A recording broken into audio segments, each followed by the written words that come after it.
think I did do that, didn't I?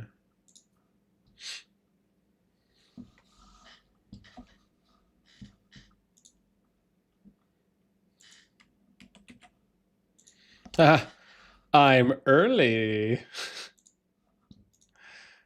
AKA that means I'm winning hard.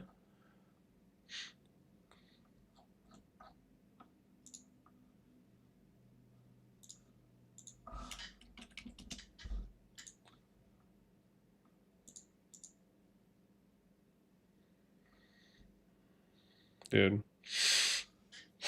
I mean, you guys already know it's going to be a great stream when I start it early.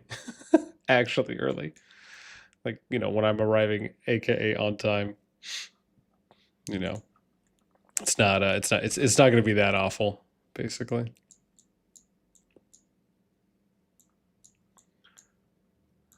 Where are they?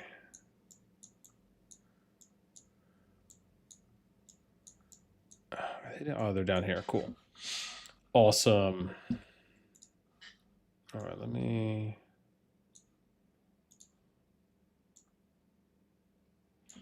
let's get some stuff going here.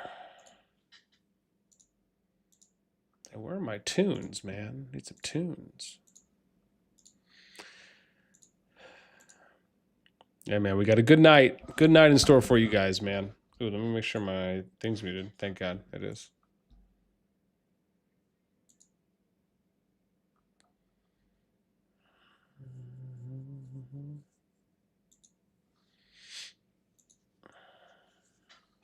All right, yeah, we will. Yeah, man, we got an action-packed show for you guys today. So we're gonna be doing an interview shortly here with Vital from A2G, which I'm pretty excited about because I've been wanting to talk to Vital for a while. And then afterwards, we are going to touch on what basically is this massive banning wave announcement that the dev team posted on the COD Discord. It's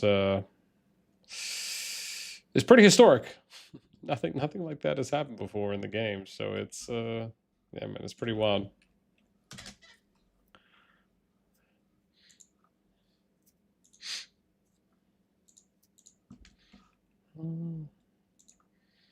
All right, let's just get our stuff out here.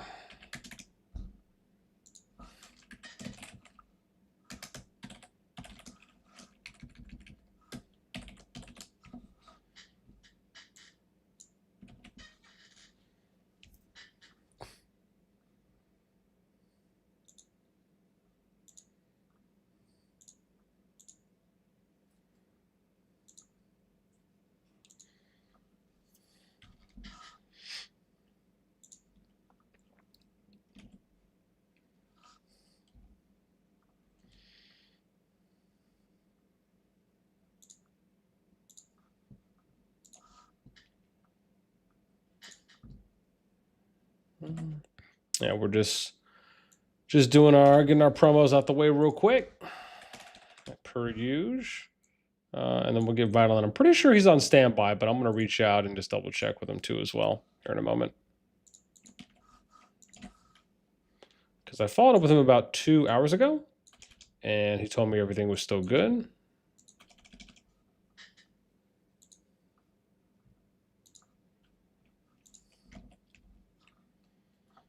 Yeah, let me reach out and just check with him real quick so I can check in.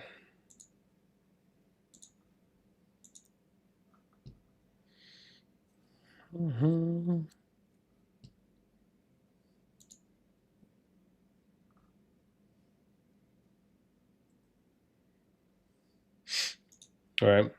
Confusion, what's up, man? Why are you only 50 mil? Yeah, 50 mil is why am I only 50 mil? I'll call you in a few. Yeah, so I mean I answer this, I don't know if I want to say often, but yeah, basically this is my main, you know, I started playing this game in Kingdom 2, and that was just because I missed Kingdom 1 during beta by about, I think, a week or so. And eventually I did a main in 65, and that's where I also did my first project for COD. So my account just really hasn't left there. I just still minimally maintain it, but not in any kind of hard active way. So that's why. I'll just still do some dailies and things, but nothing major.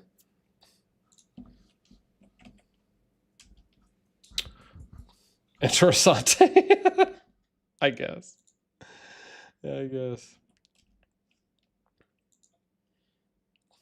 Yeah, I think if I had more time, I usually mention that too as well. If I had a little bit more time, I think I would really like to play a main account again, or even maybe even just do like a free to play series or something.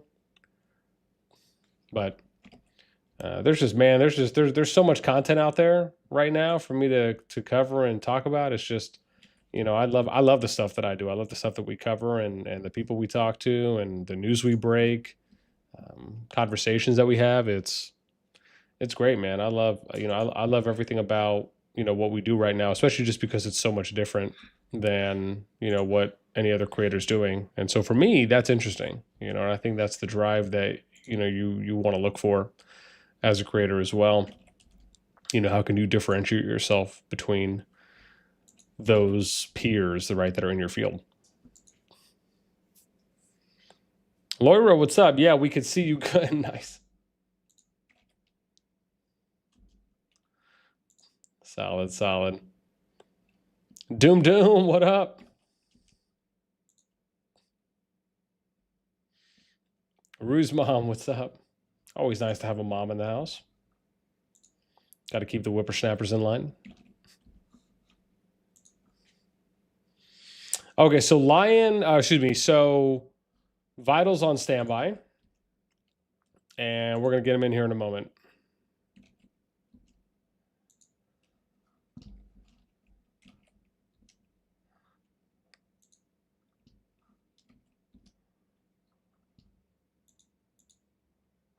Nice, almost done with this one. Oh, I might have to switch that up. We'll do that in a sec. Neos, what up? Welcome.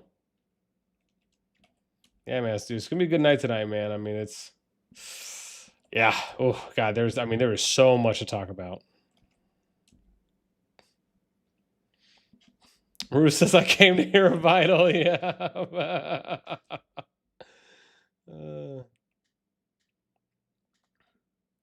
Yeah. Yeah, we'll begin. We're gonna get Vital in here in a moment. I'm just trying to get all the promo stuff out the way per usual.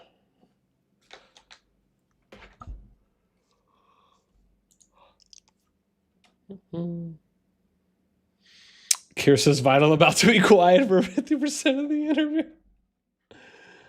Oopsies, did I just double post that? Oh, I did. Rough life. That's my bad. I think I might have talked to Vital a couple times in COD Gen Chat and not Gen Chat, but in the COD Discord for Gen VC. I think. I'm sure once I hear Vital's voice, I'll probably maybe, I don't know, have a better idea at that point. But I'm pretty sure I've seen Vital in VC on the COD Discord before.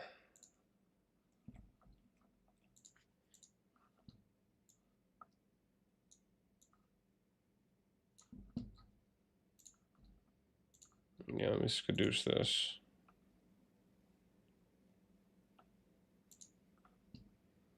Oops, no, I don't want to do that. There's 900 still, huh? Oh, yeah, there we go. Oh, wow. I didn't realize the thing was on my screen here. Still.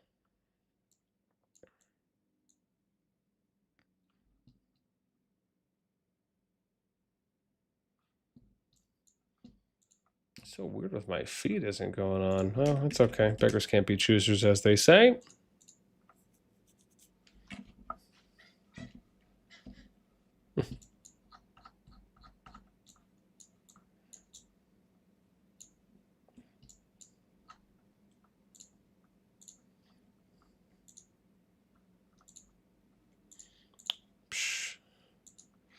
No picks. Okay. Sad life. Sad life. I wanted to see that arse. I mean, maybe we'll see. All right. People are like, all right, man, it's getting a little hot. It's getting a little hot and heavy. Is my game lagging? Oh, there we go. Okay, he's got some stuff.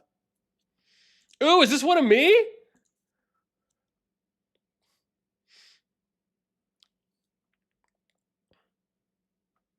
Oh, is this him, Vitals Rat? Where, I don't know. Yeah.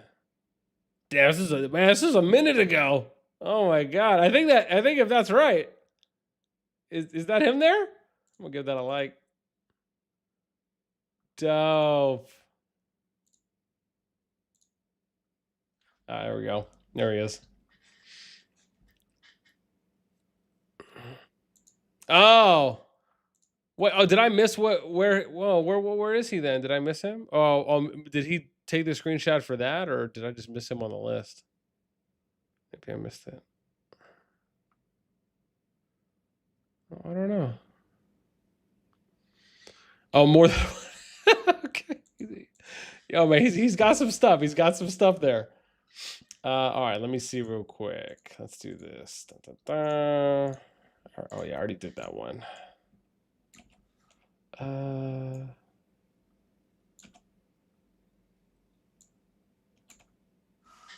right, cool. Let me just do some in-gamer stuffos, and then we're good. We're just getting, here we go. Let's get our promos on real quick. Up in her. New, am I at 5? Oops. Oh, damn, it's already there.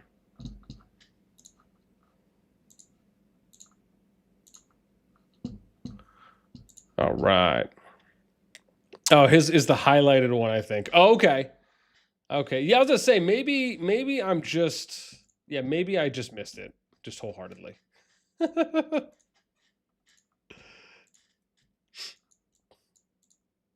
All right. Oh, let me update Vital again to let him know almost ready. So he's not like wondering what's going on here.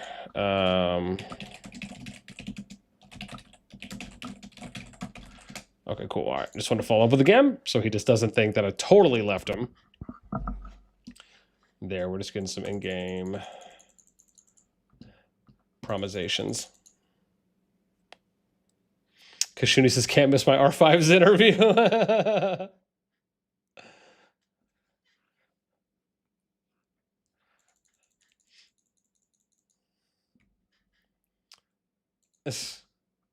Oh, man. I gotta go through this stuff. Rough life. There he is.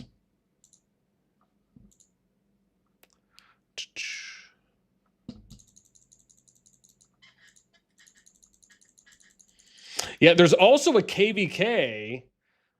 There's also a KVK. Oh, my God. So, fam, okay. So, I'm just saying it might get spicy tonight. So, apparently, FSKs and 310s, KVK has their cross zone 3 passes that open tonight. That open in about 25 minutes.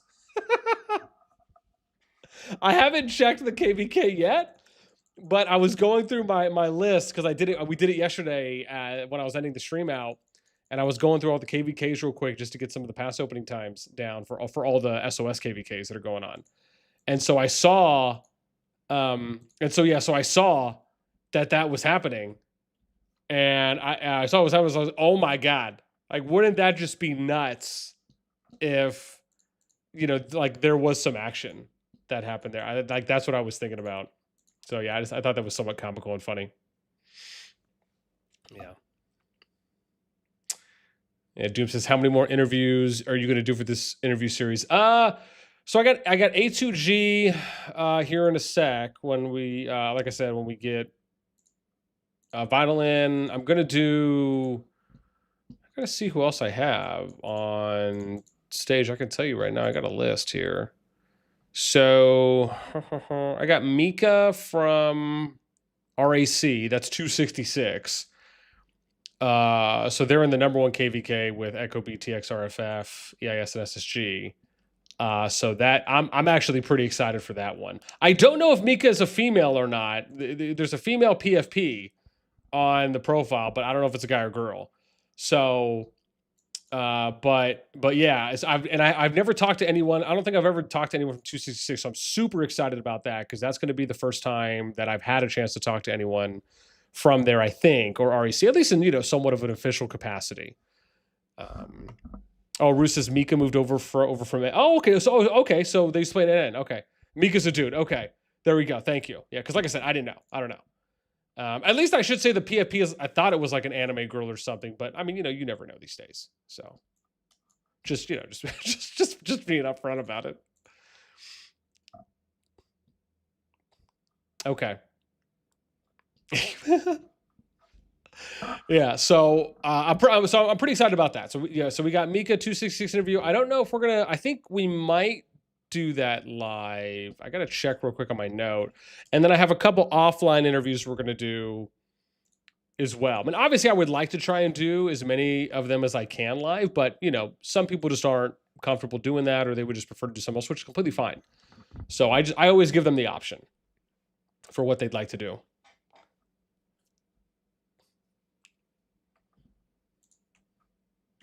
Yeah, I'm almost done here. Because again, I don't want to keep. I already feel bad. I've kept Vital waiting about 15 minutes now. So just shame on me. I will totally accept for shame stuff. Let me see who else I got. So, and then KT from SSG in 363. They're also in the #1 KVK. I think he speaks English second language or uses a translator, but they said that I could do a text interview with them. So that's something too as well, because I don't think I've ever talked to anyone from SSG. I think they're mostly foreign, or at least foreign compared to me, I should say. I don't know what their base is. I don't know if it's Chinese, Japanese, Korean. But I know at least one of them I've been talking to, and KT's usually, I think KT's the lead, either R5 or 4. So yeah, so that's one as well that I'm actually pretty stoked to talk to them about. Yeah. Dude went to go check. Yeah. Focus says any of the main G2 KVKs. So that will happen tomorrow. Either tomorrow, which is Wednesday, or Thursday. I think most of the passes for Zone 3 are going to be opening on Thursday for the G2 groups. I'm going to check again tomorrow because that's the note I put down, just so I'm able to go back through them and I can see what the specific openings are. But on my notes, I have check 528. DSR said they're correct. Thank you. Yeah, I wasn't sure what they were, so I appreciate that. Yeah, but I know KT speaks either English or uses a translator, because he and or she, I should just say they, have been like pretty good, pretty nice and pretty good about getting back to me if I ever ask a question. So they're usually pretty prompt, which is, again, always appreciated when they're able to. So I got something lined up with them. And then let me see who else I got on here. So, I got Limousine from 286, which is WGL. So he said he's actually okay coming on live, but I'm just waiting to hear a schedule back from him on availability, if it is a dude. So I probably should preface that each time I say that, like, unless I absolutely know it's a guy or girl. So yeah, so 286, that's one I'm pretty excited about. UHA with Godluck and 339, that's one I've been talking to them. 345 IWG is someone, and then Fenrir over in 297 with them as well.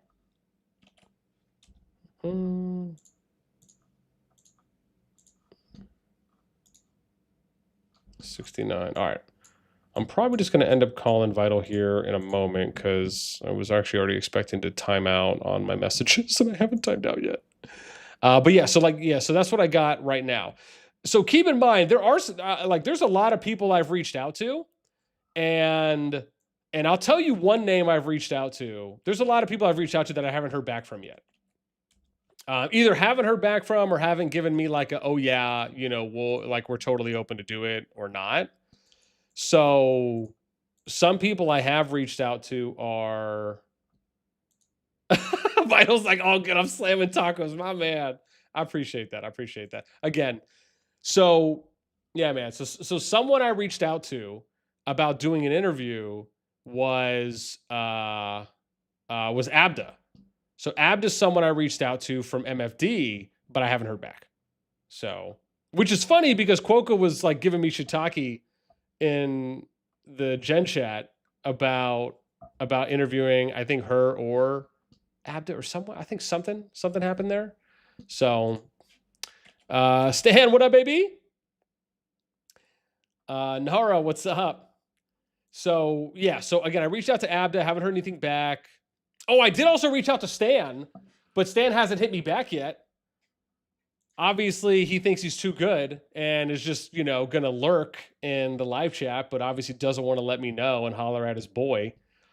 Sad life, man. It's time to go cry in the corner and slide into my Harry Potter closet. Jeez. Yeah, dude, it's a hard life out here for a pimp. So that's one. Who else do I got, man? I reached out to FG. I reached out to Law. I reached out to King Slore from BXS. I got to start this guy, man. So done. Yeah. So yeah, a bunch. Yeah. Like I reached out to Sod in Echo, haven't heard anything back. I reached out to Ions and BTX. I reached out to RFF. I reached out to Dark and EIS. Haven't heard anything back from Dark. Does from BDO actually said he might, but I haven't heard anything back yet. Allega from WB. Like, yeah, like basically all the top kingdoms. So I reached out to like a lot of people. So yeah, like I'm trying to share love, essentially. You know, I'm a lover, man, not a fighter. I'm a giver. Platonically, of course. Okay, let's keep it PG. So we're going 44 next. Allega can't speak English. Well, so I think Allega might have sent me to someone actually.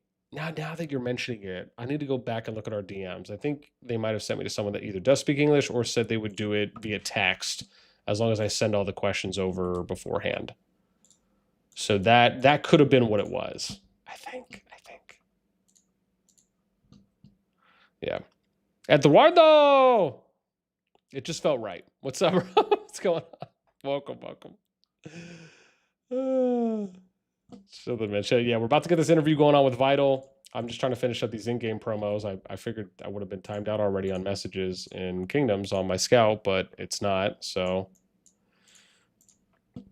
but thankfully he's down in some tacos, so I don't feel too bad, but I still do.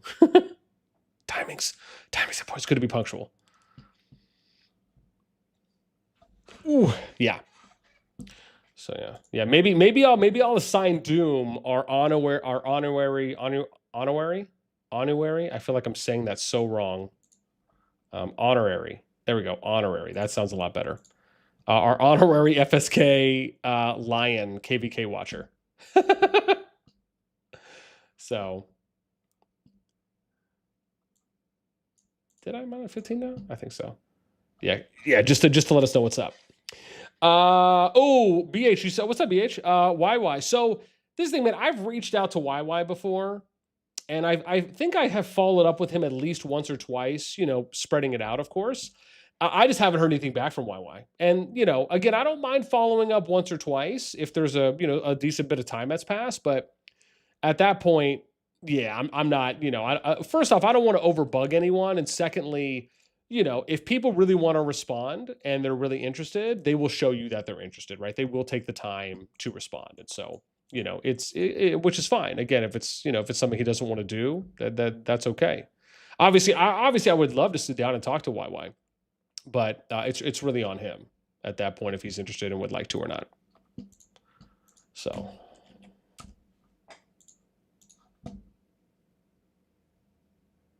Yeah.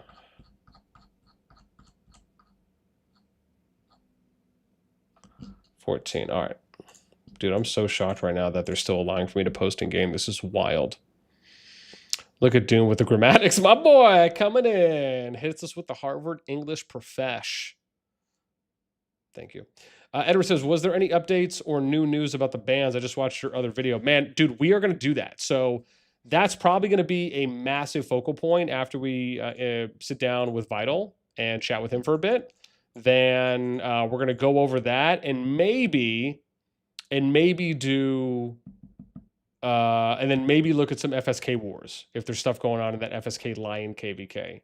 So Doom has been appointed our honorary KVK watcher. So yeah, only if he has time. Only if he has time. Can't pressure too much. So okay, I'm gonna let Vital know. I'm just gonna give him a shout. All right. Okay. Let me holler at him. You Gucci? Okay. You good to go Z? Oops. Why is it giving me this thing? Okay, there we go. All right, I just messaged. Nice. He's like, I'll be around for a while. All right, no worries. I'll probably just keep my scout on it. Yo, it's our boy Too Loose for the Goose. What up? Oh man, yeah, dude. Where you been at? It's been wild, man. It's been wild out there. Yeah. That's what I'm saying, man. Like, dude, so what's wild to me is it feels like, and again, I guess I should just assume this, right? Like, not everyone is gonna read the announcements. Is that fair to say? Just not everyone is gonna read announcements on Discord. I imagine is basically what it came up to. Yeah. So, dude, they are letting me post this for days. I'm so shocked right now. Yeah. All the more band players, yeah, man. I've noticed and had talks with my friends in my alliance. We have noticed when we faced BTX, there was people using synchronization scripts, running multiple accounts and targeting people with precision. I mean, to be fair, I don't know how anyone could notice that visually with their eyes, you know. And I say that because, and again, I'm going to use the biggest example here. People said that about NTS, and NTS is one of the most organized, one of the most diligent, probably the most, arguably, fighting kingdoms out there, and they've been doing this for a while.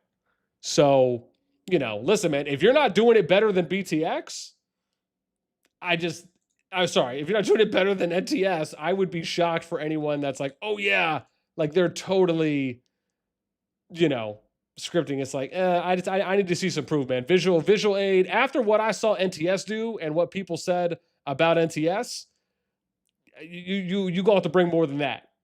Absolutely. No one reads anymore, including players in my kingdom too. Yeah. Stan, is that true? All right, man. Let me call Vital so we can get him in here. Because otherwise, dude, I'm like a crack fiend right now, dude. I'm just like cycling through these kingdoms like it's nothing. So yeah, where am I right now? Oh, let me head back. You know, I don't think it's gonna matter if I do it that way or not, because we can probably still just do this with him. So that's what we'll do. Yeah.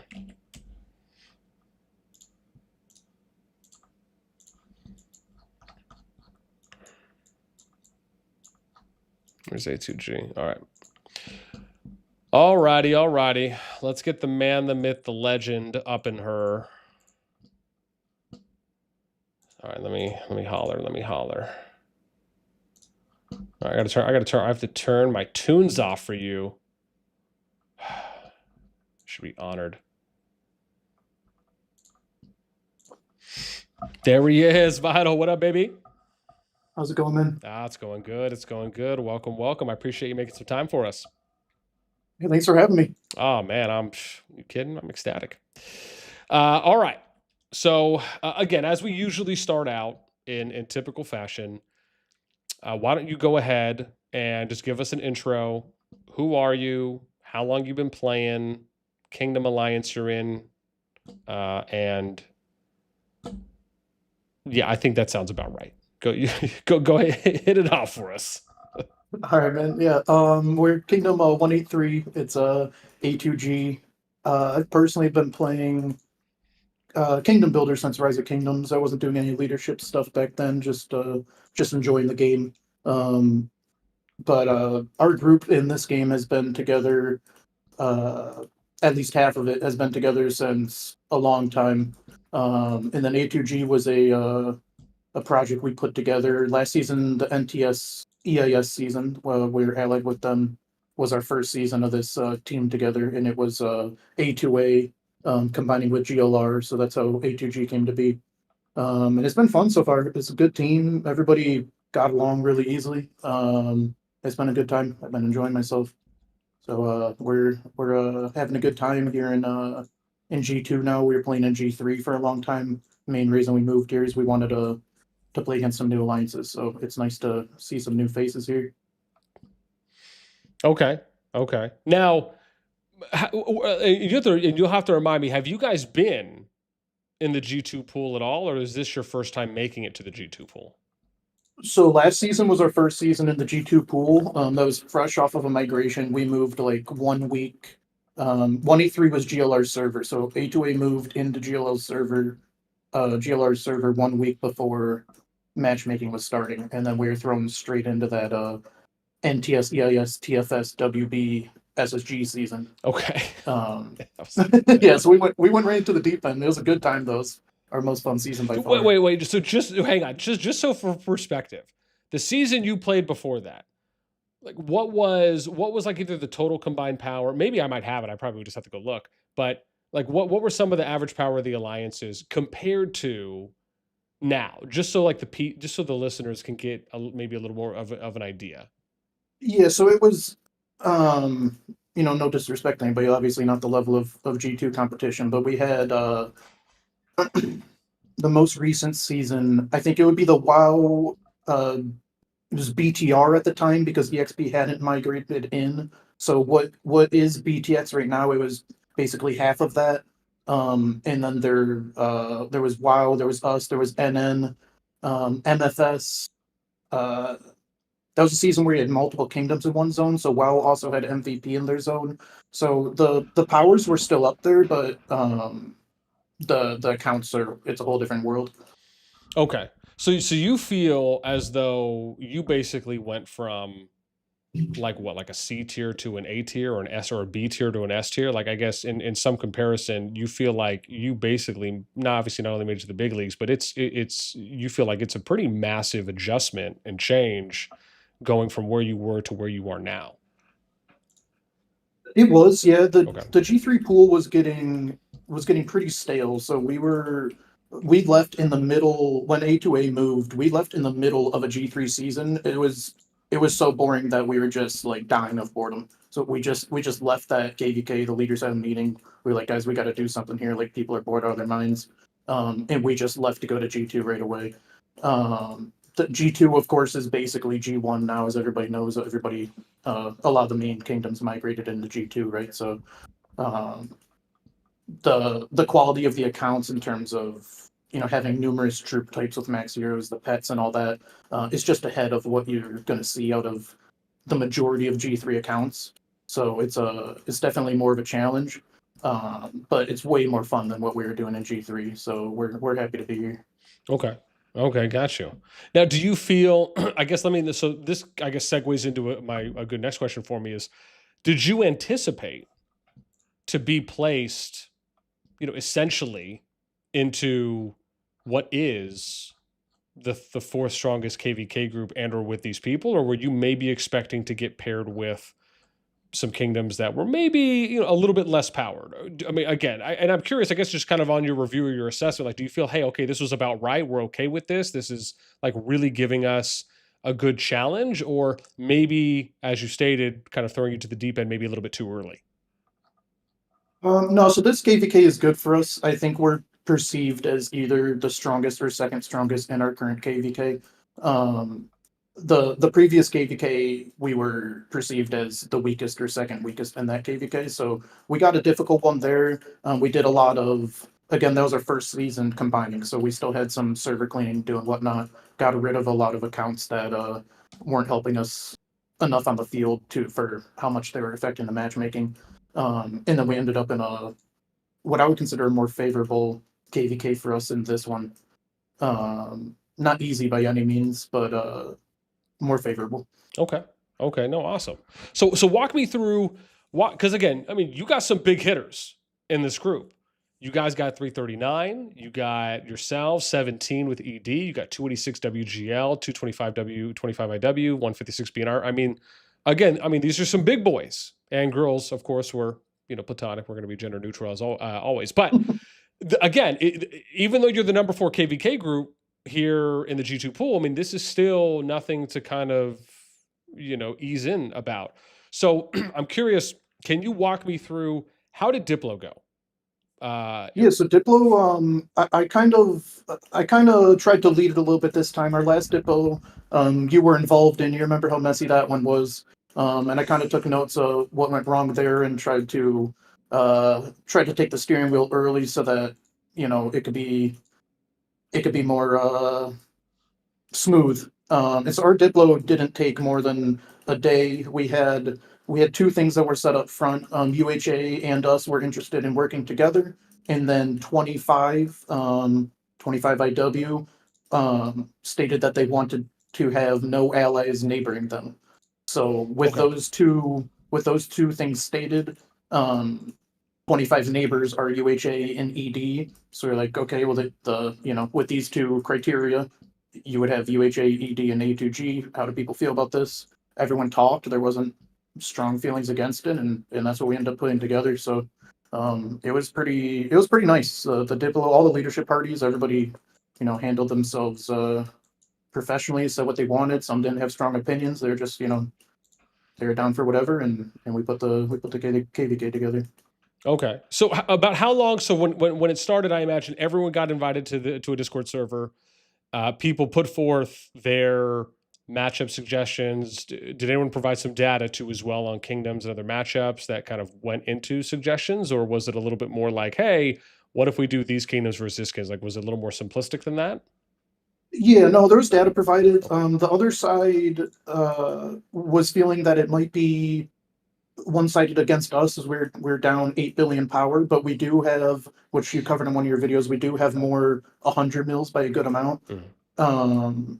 But they have the more overall power and more accounts. Uh, so there was some concern there, but we were down for a more difficult battle, and they didn't seem worried about us having more T5s. So yeah, there was no gripes on either side. We were okay with the power difference. They were okay with us having the bigger accounts, and it was pretty easy. Okay, awesome. So you feel with all the kingdoms combined, 339, 183, 17 on a team, which is again you guys, UHAED, and then on the other side, 286, 225, 156, which is WGL, 25IW, and BNR. Everyone you felt walked away from KVK diplomacy feeling satisfied. That's how I understood it. Yeah, Okay. if somebody wasn't satisfied, they didn't speak up on it. So from my perspective, it seemed like everybody was okay. Okay. Okay. So you guys go in now, and again, if we look at the map, currently obviously only zone 2 is opened. You guys ended up facing off BNR, I believe is that them over there, and you guys ended up pretty much dominating your zone 2. At least for how it is now. But I'm curious, how did it play out within those first 24 hours? Did you feel like, hey, like this was still a fun, good challenge for us despite the outcome now? And like, did you feel like maybe it could have went either way, or no? Like it was a really good challenge, but like we felt pretty confident going into this on being able to win out the zone 2. How did that play out after pass opened up until you guys getting control for zone 2 as you have now? Yeah, so there was a bit of a back and forth in terms of the perspective, right? We're coming into the season, you just have numbers to go off of because everybody we've never played a KVK with any team in this KVK, so everyone's new to us. BNR, they're 20 billion some, I believe.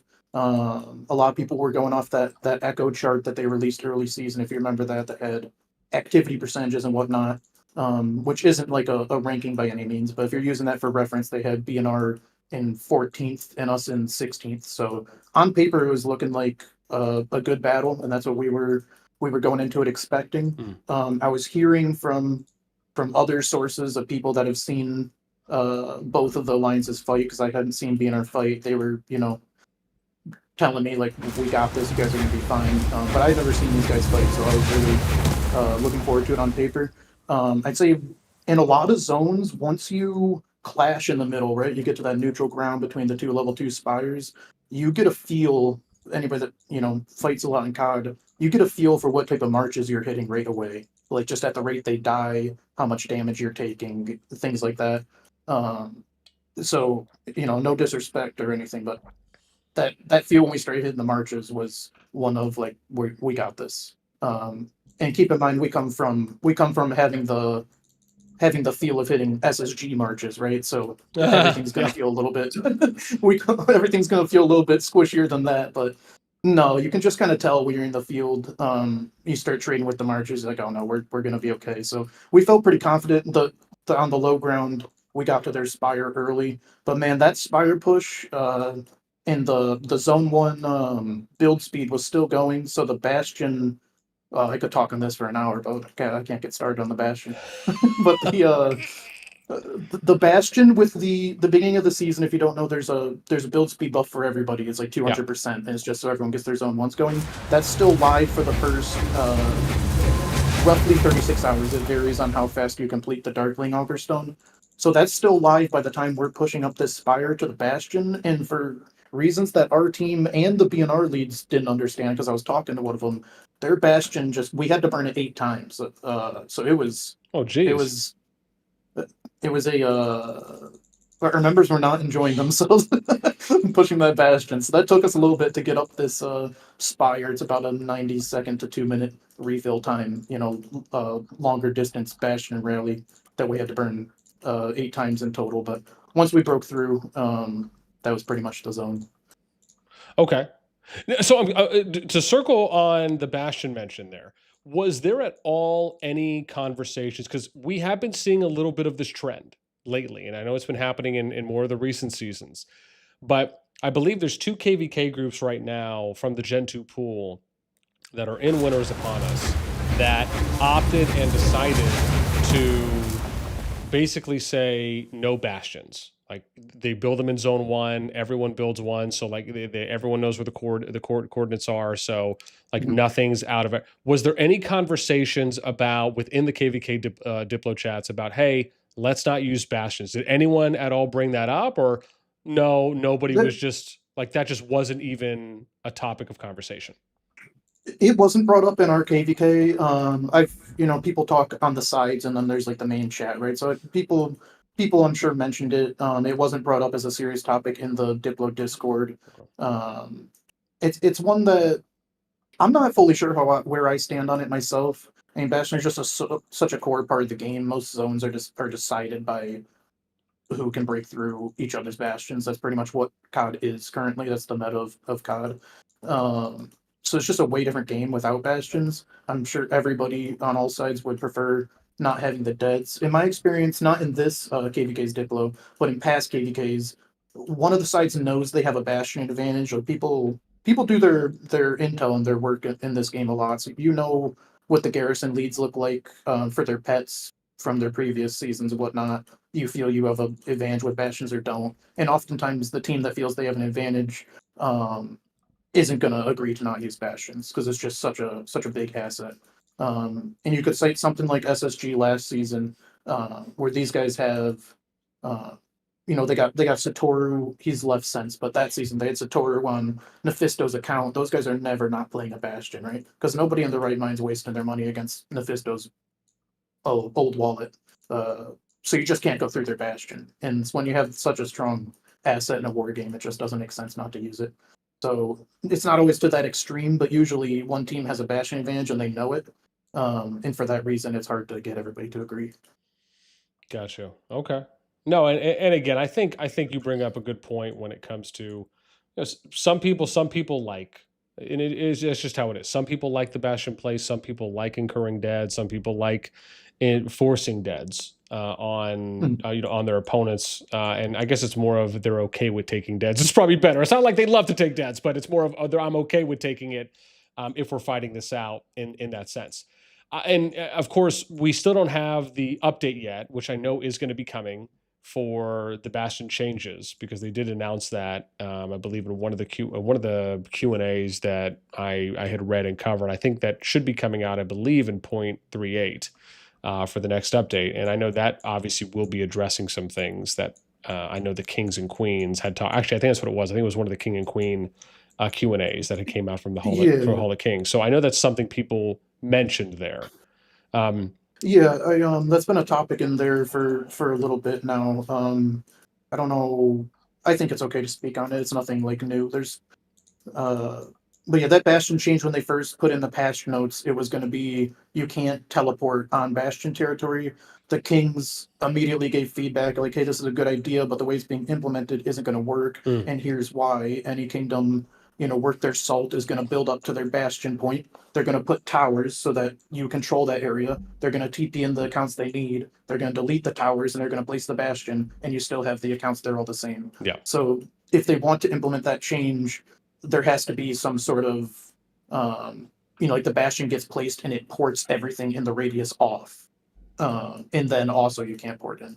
They have to like truly make the zone not able to have cities, which wasn't what the patch was, and I'm hoping that's what it is when it gets released, but we'll see. yeah. No, it's a good point. It's just, I guess it's just interesting to me on, like why they felt the need to basically kind of add in like turtle bunker play, right? When it's like, and obviously I get it. It's like they had to do, if I guess not that they had to, but from their perspective, they're probably thinking, well, no one's really taking deads. That's obviously why they ended up putting in the kind of forgetting whatever the last, I was going to say twin swords. It's not that, but the last policy for basically taking deads if both people have it on. Uh, curse swords. I think that's it. If I actually It's bitter end. It's bitter end. bitter Thank you. end. Yeah. Never mind. I thought it was close. So totally far off. But so it's like, they add that and they do that as a way to incur debts. And again, this is aside from, past rallies and then rallying cities, but they add this in and I'm thinking to myself, I think to myself, who asked for this? Like, that's the very first thing that I think of, because up until that point, nobody, like there was no, and let me be clear here, there was no organized effort or no mass movement of people screaming from the rooftops and be like, hey, you know what we absolutely need in the game? These things called bastions that are going to be that are going to act as hard chokes that you absolutely have to go through, and you're going to have to rally them, and they're going to incur a bunch of debts. Like, I just don't remember anyone asking for that. And No, definitely not. At that time, people were asking for offensive tools, and the yeah, way the Bastion was worded when it was coming out, people had hoped that it was an offensive tool. Like, awesome, I can build this this bastion. We didn't know what it was, right? yep. I can build this bastion and siege down enemy towers from afar. And this is back when you could still stack towers on each other and all that. So the game was Jeez, it's like super turtly. jeez, the tower And it layering, was man, was just insane. and everybody was doing it. I was doing it too. You had to. That Yeah, was just the meta of the game. But it just became such a time consumption. It's like these guys got to push, but I can build towers for more than 12 hours. Like the human aspect is going to kick in. So it was yep, ridiculous. But yeah, people thought the bastions would help with that. And I mean they do, I guess. But they got rid of the tower stacking with a different patch, and now the bastions are the new tower stacking in a way. Like that, it's the new thing that is putting a stall in the PvP that people are enjoying. yeah, And depending on what your zone is, like if you're in our particular zone, we had the bastion advantage, which is why we're able to keep moving forward. But if it was the other way around and we were the team who doesn't have the bastion advantage, the PvP for the zone just ends there. Like people are gonna go kill farmers or run around with calves, but the true fun is over at that point, and that's what the community's been trying to voice. yeah.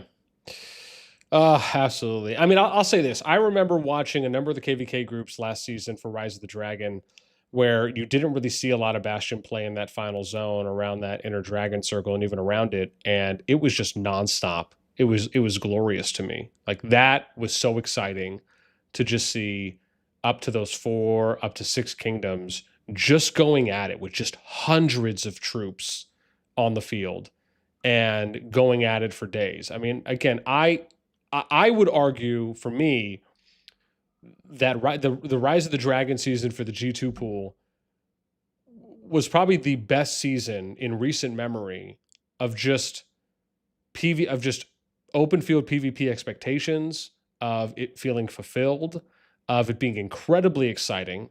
And I stated this as well, where it really reminded me of being able to watch, the El Clasico, if you will, which of Noir and TFS back on that Bellerin season 2, where they were just like nonstop going for like 2.5-3 weeks in the final zone, like that. There was other KVKs too as well that lasted a week and a little bit over. But to me, like that in recent memory, Rise of the Dragon was, to me, the most exciting season because of what everyone showcased, and the fact that the majority of the KVKs were able to have all of the kingdoms that were in there make it to the FZ, which I felt just added so much value, so much excitement, because you said you had that many more troops out on the field because they had access to the final. Like, so for me, it was incredibly exciting. Um, again, I don't know if you had a lot of, I don't know if you watched a lot, and at least from some of the other groups, how do you feel about Rise of the Dragon?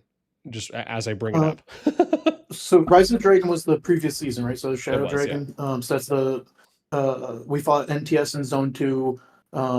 We fought SSG in the next zone, and then we went on to the final zone. I think it's hands down best map design. I don't think it's even close. The Supreme statue was probably one of the better newer features they added. You could have Oh, agreed. 3 marches and run around the whole thing. So if you had the thing about statues, right, and they're pretty dead right now. If you saw any like the Zone 1 statues, even in the number 1 KVK, there's not that many people showing up because you have different ally situations, you have Mm-hmm. different time zones, and so it doesn't really work very well. But when you get the Supreme statue they did in the Rise of the Dragon, your direct opponent at your statue might not be there, but there's 3 other statues going on, and you can run around with calves. People were having so much fun. I was in our Discord, EIS's, NTS's, like people are laughing, having a good time running around. It was all positive feedback on that, so I think that statue was awesome. I think the map design besides the final zone was great. There was a singular southern zone 4 where there was a spot that the bastion was super OP. You just couldn't walk through. They can fix that with an extra boulder or something on the map. And in the final zone, they got to cut those bridges because that was ridiculous. Did you see our final zone when it was locked last season? Oh, I don't know. There's a Maybe I did, but I can't recall in this immediate moment. I think there was 12 bastions on the map at one point. There's just two. It's broken up into thirds, right? And you got 2 bridges on each side for the rivers. And it's just bastion city, and eventually you're locked out of options. With the advantage being to whichever team comes up from the south, because in most seasons they put 2 dragon portals, which is this is a big deal. I'm not sure why it got looked over, but in every season but that one, there's 2 dragon portals, I believe, on the left and right side usually. In that season, there's one at the south. So if you lock down your bastions on those bridges, that's the whole season. And I don't know why they didn't offer it again, but if I had to guess, I think they're going to switch to final zone because I don't think that's what they were aiming for.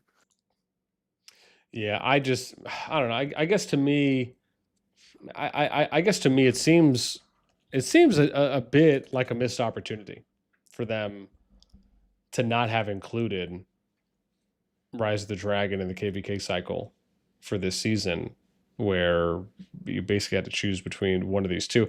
I guess it just would have been nice if they provided something, some kind, even Mhm. if it was just a heads up and saying, "Hey, like we're not going to add it to this cycle, right? But we're going to add it to the next cycle. Why? Because we want to make adjustments to it." Like I think that would have been such an easy explanation, because it just the amount of success and I keep in mind, not every single new KVK season they've come out with has always been great, but I think it is pretty much universally understood that despite still some opportunities for improvement on Rise of the Dragon, even as you stated as well, it still has been the best recent season, KVK season and map, that we've had in a while. And so I guess to me, it just felt like a missed opportunity for them to not include it in this season, and or at least address and say, hey, look, if we're not going to include it, this is why, because we're going to make some updates, we're going to do some refinements on the map, and then we'll bring it back next season. So, anyways, that's just my general thought. Let me move forward though a little bit with you here. So again, you guys win your zone 2. for you now at this point, you guys again probably I think your zone 3 is going to pop maybe like a day or two, but you guys are going to end up going in and you have ED that you're going to end up going in with, but they're effectively your allies. So it seems like there's probably not going to be a lot of, if not any, action there, I would assume. And then you guys are going to end up having to wait until your, uh, I guess in this case, it would be your cross, cross zone 3 passes open. And then that's where you'd be going up against who you fought now with BNR, and then I guess whoever is to your right. So I guess in that case, it feels like I guess maybe UHA gets a little bit of the short stick. In that case, I guess is that kind of is that how you guys are viewing it? Is that how it looks, or is there maybe a little bit more that you feel is kind of going into that as Zone 3 opens before you guys get the cross Zone 3 passes? Yeah, so for us, zone 2 with just the layouts of allies and enemies, we don't have a zone 3 fight with it being shared with an ally. Zone 2 we currently have them at the gate, so unless BNR wants to re-enter, we can't force a fight anywhere right now.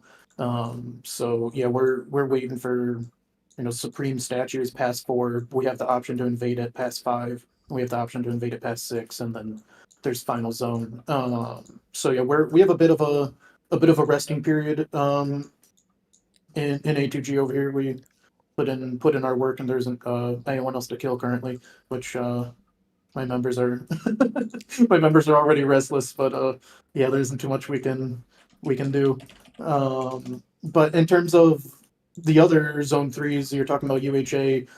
They definitely have a tough situation ahead of them because they have their zone 2 fight, which they had to pull out of that zone knowing that they have a zone 3 fight coming, right? So UHA and 25 are going to have a zone 3 fight, and we'll see what other parties end up over there. So there could be some action. Unfortunately, it's across the map from A2G, so we're sitting on our hands for now.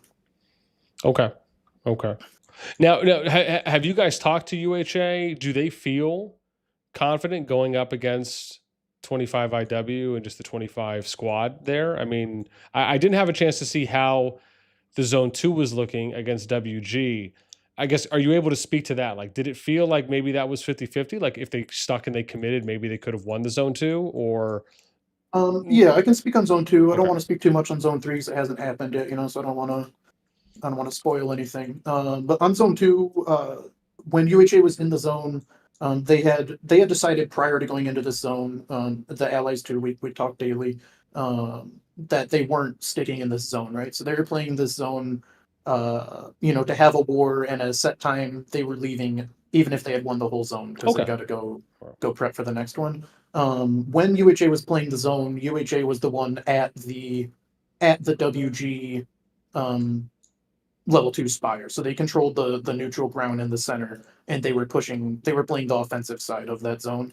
Uh, so for that alone, in my opinion, usually if a team controls the neutral ground, they're winning the open field fight. They're probably a little bit stronger, and that's what I was seeing in that zone. But UHA again, they knew they were pulling out from before the zone started. So WG does control that zone. I would imagine, that UHA comes out on top if that was an isolated zone 2 battle. Okay. Okay. Understood. So looking forward now, and again, I guess I guess I'd love to ask. So for you guys, what were some things in zone 2 for how A2G and I guess maybe let me go a little broader than this. Really, Mhm. what would you say are some things that you really like about A2G, whether it's things that maybe they showed you guys last season, maybe what they showed you in the zone 2? Like, what would you say are some of your strengths for the alliance and or the kingdom that you really like about the team, whether it's when you're fighting, whether it's the prep, whether it's post fight, win or lose? What are some things that I guess really stand out to you about the kingdom and the alliance? Yeah, so actually, I'm gonna start this in last season when we fought NTS in Zone 2. We lost that zone in I think like 52 hours or something. NTS an absolute machine.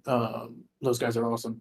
And they end up being our allies later on when that KDK ended up becoming a 3v3. But we lose to NTS in Zone 2, and that was a huge point for us. It was a fresh merger at that point. We fight NTS, who in my eyes, I haven't played against Echo, who's the only other people I would put up there with them in terms of the topic I'm speaking of right now, which is coordination. In my eyes, NTS is elite in terms of coordination. Like those guys are in a tight formation. They're blinking on command. And later in the season, getting to work with Mark and that leadership team, you see why those guys move like that. Is those they're intense over there, and I respect it a lot. But after losing them in Zone 2, we're able to learn a lot off of that. I watched the replay on that stuff. I come from a League of Legends coaching background, so I was able to kind of analyze that.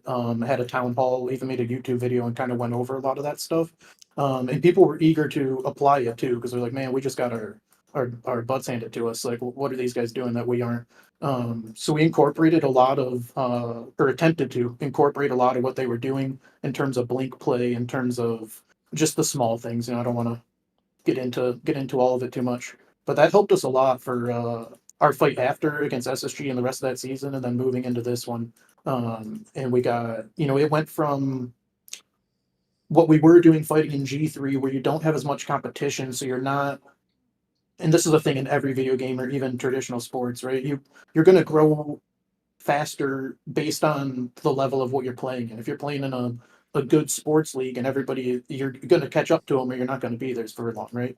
So we got a glimpse of, that next step up, and we were able to start applying it in terms of our March presets, tactics, artifacts we're using. In communications, even we adopted their clock system as well.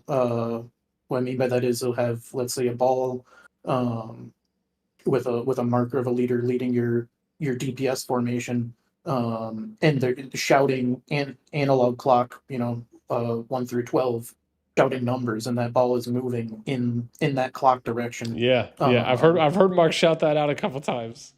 yeah, no, Mark is. I liked working with Mark's intense. Mark is.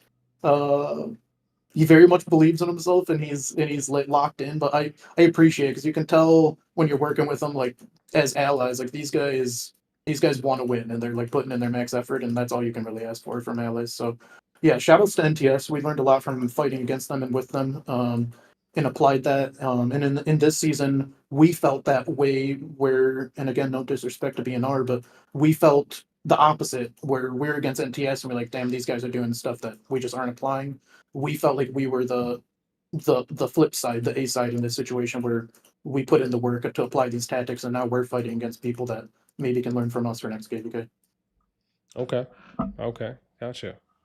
Now, going into, I guess, the remainder of the season, have you all talked about at all up until this point about end of season reward distribution? Yes, we have. Okay. It is not finalized currently. There's different ways. Well, let me ask. What have you done? Like, I guess, what do you like based on past experience? As far as like For reward distribution. exactly what's something you believe in and why for how that should be done? Um, yeah. So usually there isn't like a one set way that I apply for each KVK. So I'll go back a bunch of seasons for when we're early G3. This is like season 2 through 5 or something. G3 at the time was NN, LTS, A2A. LTS was a behemoth of an alliance. They were like second biggest in the game, but they're in G3, so they're like that much stronger, right? So it's like A2A, and there was only us. Right? There was a couple other ones, but every season was like these three alliances. So back then we were always allied with NN, and we just did like an alternating thing on seasons we would win. But once we got into more like traditional, what COD is now, the 3v3s, usually there is like in some seasons there's a side where it's like these guys are putting in the lion's share of work. They should take Dragon. And I give that example as SSG in the previous season I played. SSG was just stronger than everybody else. Like I think you're in denial you're in that KVK didn't feel that way. Like they earned that. But there's some seasons where people aren't sure like who is the I don't know what the term who should be the dragon holder for a season, and they'll do different measurements off of merits or whatever you agree upon. Um, the difficulty for that system is there isn't always the measurement's never going to be 1-to-1, right? One side might have uh, more fights in their map setup. They might one team might have only its own two fight. The other team might have a fight in every zone, things like that, um, or whatever it might be. So it's never perfect. You really just have to come to what works for your team. It takes some, you know, conversations and understanding on all sides, but uh, it's not usually. I haven't had a season where it was like a huge deal because if you're the winning side, the only difference between getting Dragon or being the team that gets two Necros is a singular Amber Stone, which it's not like that's worth nothing, but it's not like the end of the world. So like if one team gets a double Necro for Amber in a frame, and one team gets two Ambers from holding the Dragon, you still won the season. The real win is a good season of fighting and recruitment afterwards, more so than the Dragon itself. So um, I haven't had many KVK experiences where it was a big like talking point or issue. Okay. Okay. What do you think about some of these KVKs where, I guess as an example, you had the Echo BDO situation, right? Kind of opting to say, listen, we're just going to do this 2v4 and go up against it.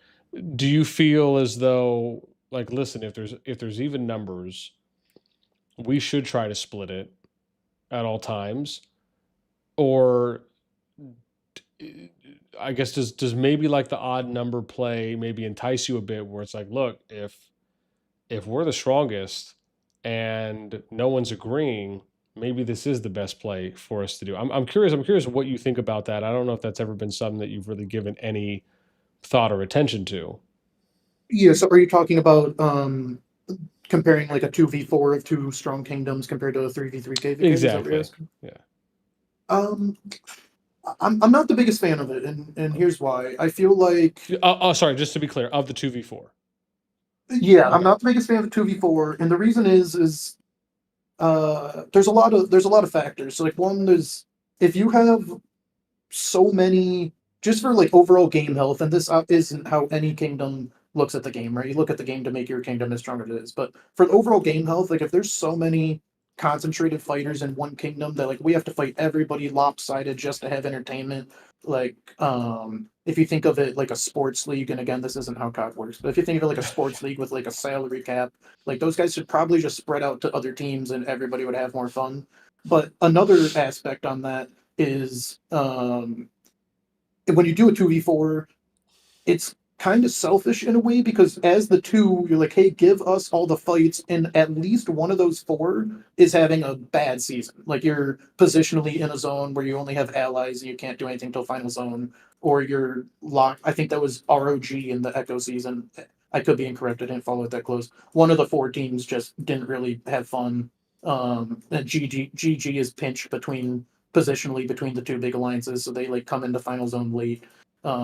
So it does kind of give the two team gets to play main character, and the four team, although the four team is likely going to win every time, like they're not really having as fun of a KVK. That's how I look at it. So I'm not the biggest fan of it. I think it kind of siphons the fun to one side, if that makes sense. Yeah. No, I mean, listen, I'm 100%, I think, in agreement there generally. I think the idea being is, and this is often what I've said about when you're kind of going into your KVK Diplo, the idea should be that you want to kind of always be thinking in the back of your head, how do we give and create a belief where each team truly feels like they can win against the other? Because in, if you can create that mentality, you'll see a lot more engagement out in the field. You'll see a lot more participation. You'll see players that are more motivated. If they feel like they can win, they're more confident, they're comfortable to send troops out, to keep sending troops out, to keep training, maybe even spending a little bit more. And for me, I've always felt that if you can have that, if you can create that mentality within each of the teams, which again can really only be done by trying to do your best to balance teams out, obviously, is the best you can. And it probably is the main part of it. That's something that should kind of always be sought after. And so I guess from that, what do you think about this idea of some of these KVK groups basically opting to say, look, we'll because and there's only been maybe a few of them that have done this. It was like a handful, but I did a video on this and I was proposing kind of like the simple solution to fix KVK Diplo, right? Where if they don't have like a specific map that's going to come out and be designed with this in mind, the idea being is you can take it to where you have essentially two parts or two halves of your diplomacy that you're going to play it out. It's like the first half, which would be your zone 2, zone 3, right? It's all free for all.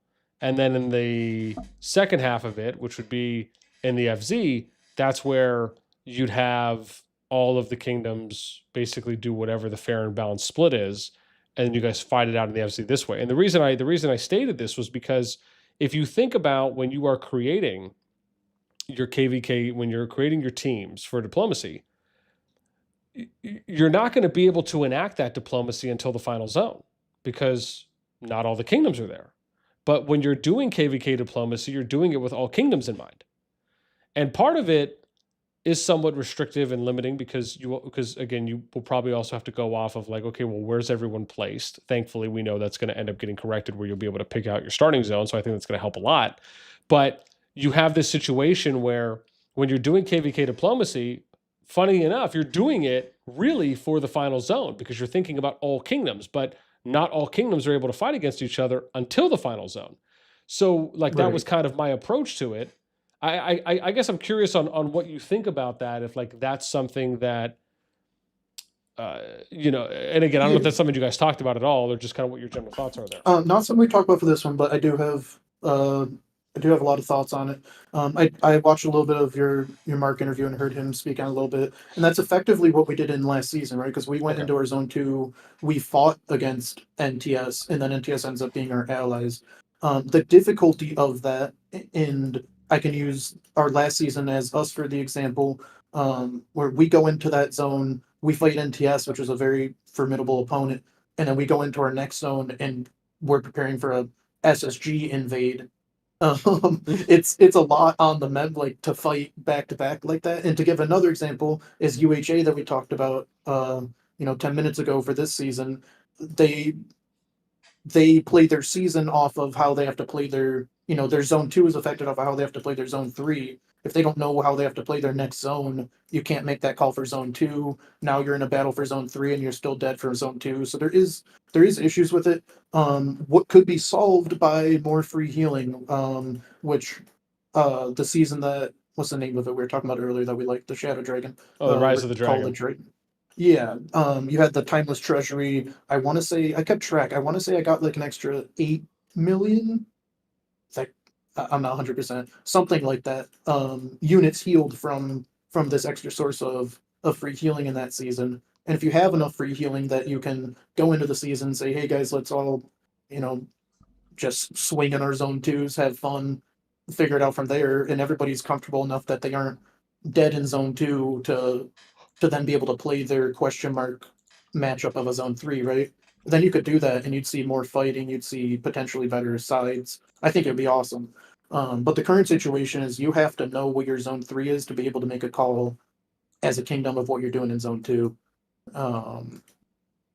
So I think that's the struggle of it. But I do like the idea in terms of having peak fun in a season. And if you're a top kingdom that has access to a ton of resource healing, you just don't worry about that stuff, then I think you should just do that every time. But if you need to manage your troops, which the majority of kingdoms do, it's difficult to go into a zone 2 with your zone 3 being blind in terms of what you have to prepare for. Okay. And I think it's an interesting point when we consider that that that in reality, based on the map layout, some people, and I think this is such a good point you bring up, is that in the UHA case, it's not even a matter of them. It's not even about them wanting to continue the fight in Zone 2 or not. It's about them considering whether or not they'll be able to actually get back to the Zone 2 if they don't win the Zone 3. Because at the end of the Right. day, that's really all that matters. Like the Zone 2 is kind of irrelevant for them. Sure, they could maybe fight a little bit, but I don't think anyone would have faulted them even if they didn't fight at all, just to fully prep for the Zone 3.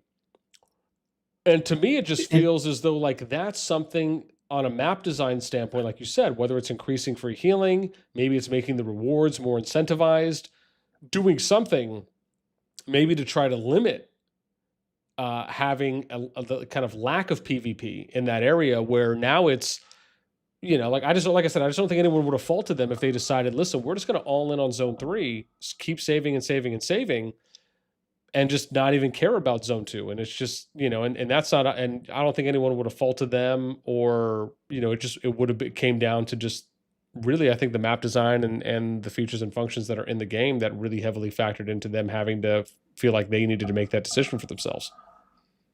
definitely, and there's a huge factor that isn't talked about that much in the community because the only people that really see it is going to be the leadership teams and mainly the builders. But it's one I've talked about, with my own team. Futures, a builder for TFS, used to work with him as well. I've talked to him about the EIS guys. But the seasons, the maps that we're playing on, um, were designed when the seasons were 60 days long, Yeah. and we're playing 40-day seasons, and so that's a 33% increase in the speed of the season, but there was zero change to the way alliance resource generation works, which means you have effectively 33% less towers to work with. And that's actually a huge thing in the game right now, is that builders are like, I don't envy being a builder. All the builders out there, good job to you guys. They gotta like really plan this stuff. Not a lot of time. You don't have the resource generation that you probably should, because just the numbers weren't shifted in alignment with the other shifts they made.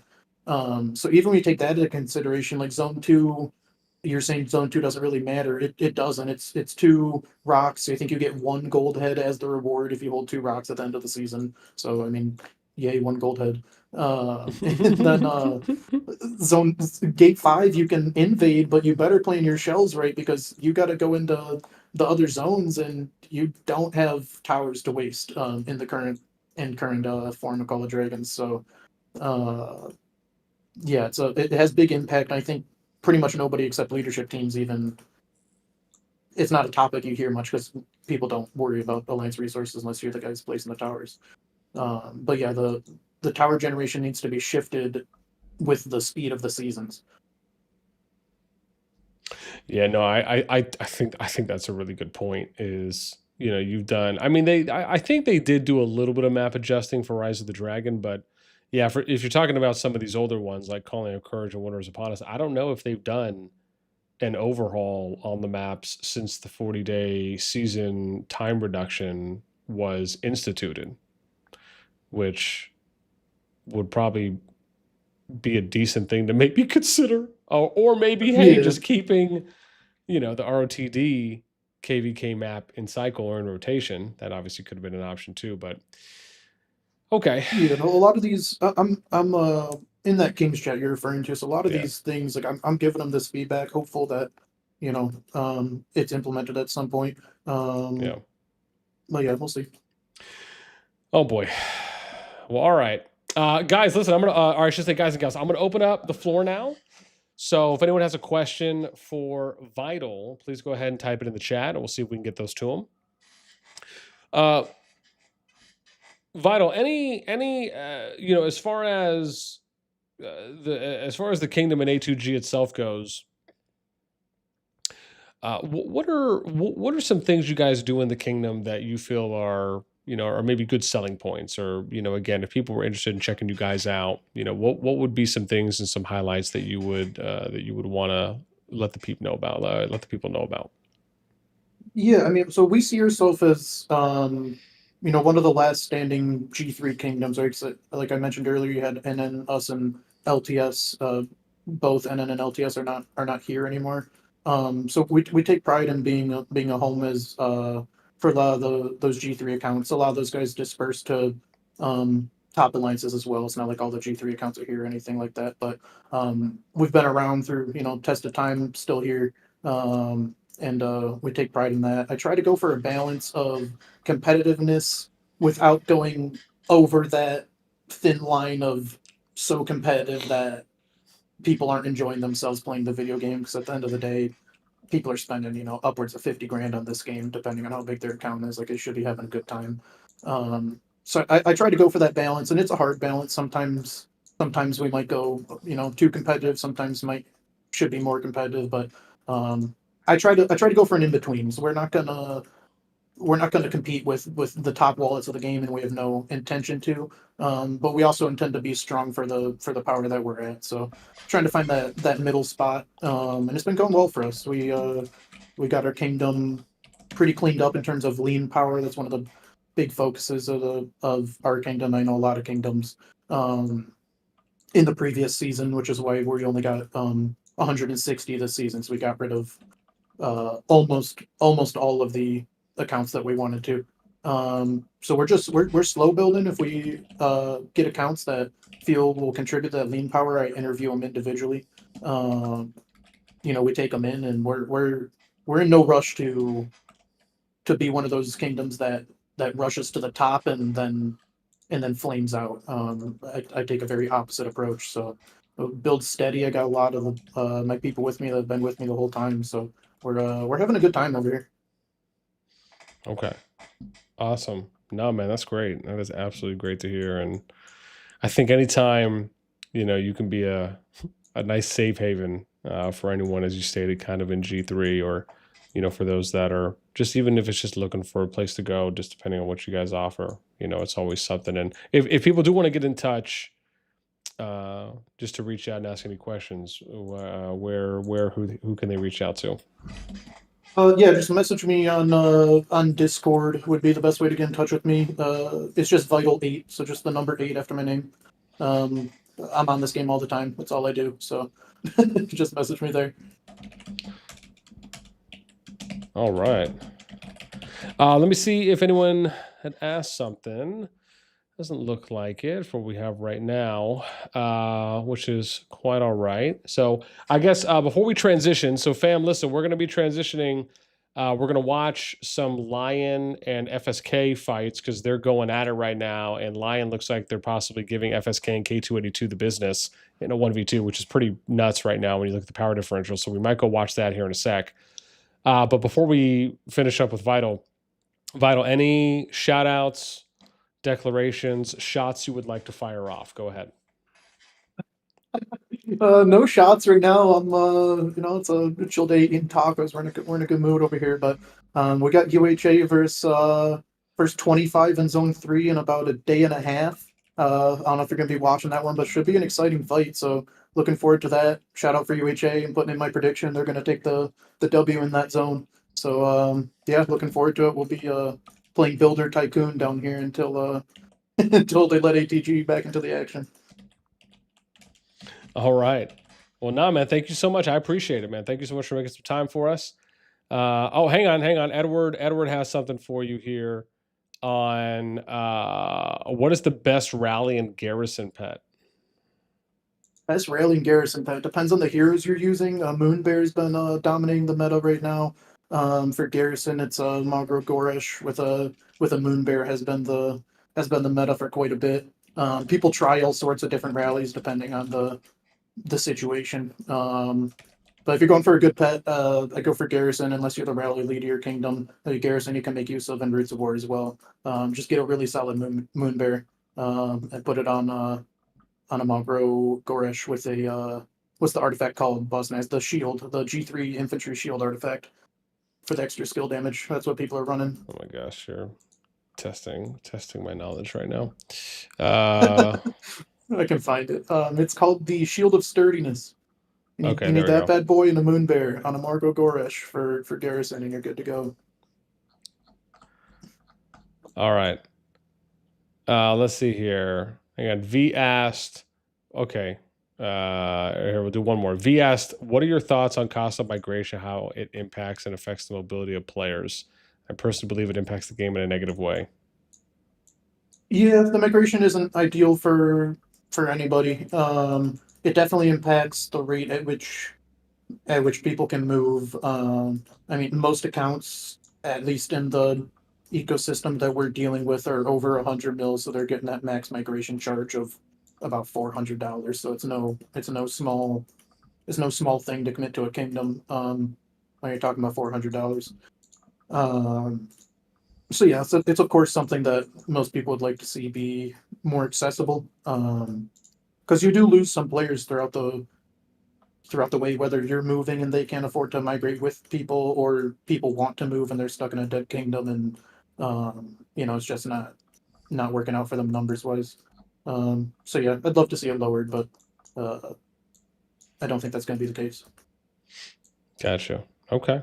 Well, nah, man. Thank you for the share. I appreciate it, man. And once again, Vital, thank you for the time, man. I really appreciate you making some for us and chatting with me. It was good to chat with you in a more official capacity this time compared to just to hanging out in COD Gen VC. So, Awesome, man. Well, thanks for having me. yeah, man. No, thanks, man. You take care. Have a good rest of the day. You too.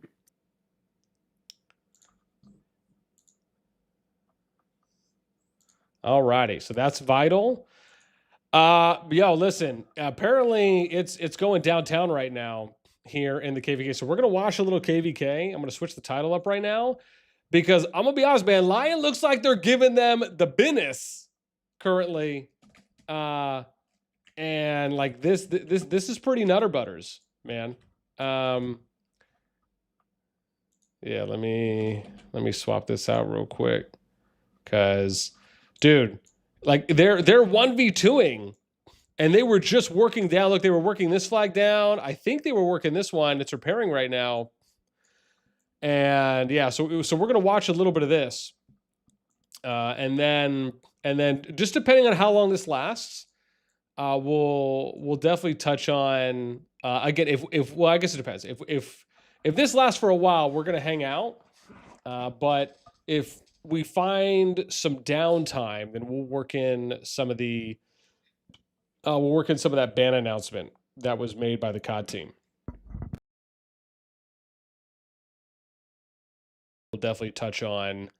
We'll definitely touch on it maybe tomorrow. So, but I think we should find some time to talk about it tonight. So that's just one of our little backups that we got here. Yeah. So hopefully, I mean, who knows, right? Maybe we're catching it at. I mean, it did open. I guess it was not even an hour. It was like 45 minutes ago.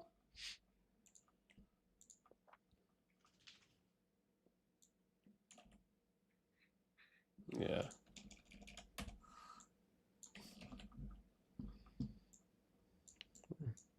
I mean, listen, man.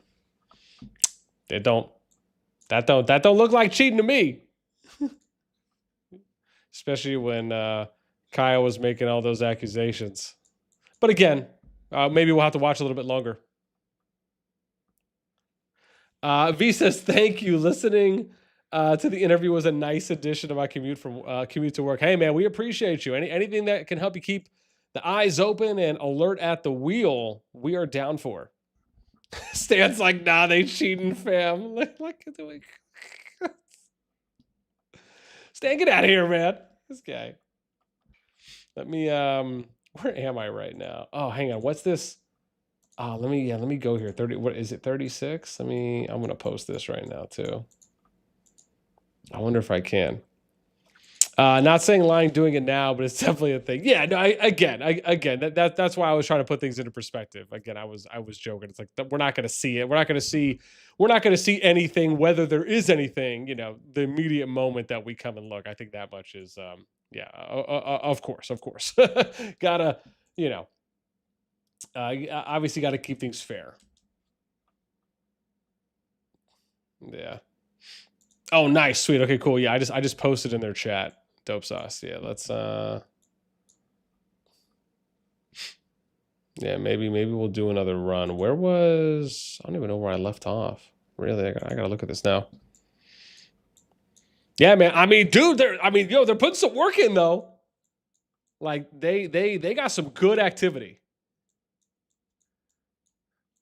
All right, even if it is a little bit of a smaller KVK. Where's Kyle, man? Is he out in the field? I don't know. Have I seen him? I don't even know if I've seen him yet. Maybe he's somewhere. Oh, dude, they got a rally going down? Who is this? Ooh, damn. Get it, Graph. You about to get it. Yo, it's not even regular Godzilla. It's Queen Godzilla. Oh, you about to get the business right now. 49,863. Was that the power? 49,863 mil. I'm just gonna write that down.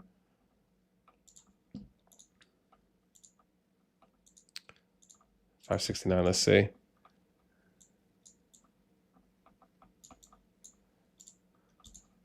Oh my gosh.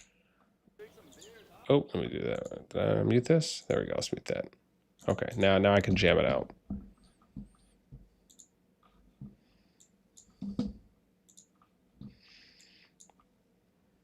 Oh, damn, he's still getting hit. So this is what's crazy to me, though, is that, and we'll have to see, like, dude, LioN is like they're really, this is what's wild to me, like, they're 2v1ing. Like, the odds are really stacked against them in this matchup. Like, it's ridiculous. And the fact is they were still able to get the pass. And I don't know, like, if there was a lot of action going on, but as far as FSK really trying to get it, but dude, like, kudos to them, man. Just absolutely. I mean, they're at about, I think, 9.7 bill. FSK was like 4.5. I think 282 is like 4.5 or 11.5.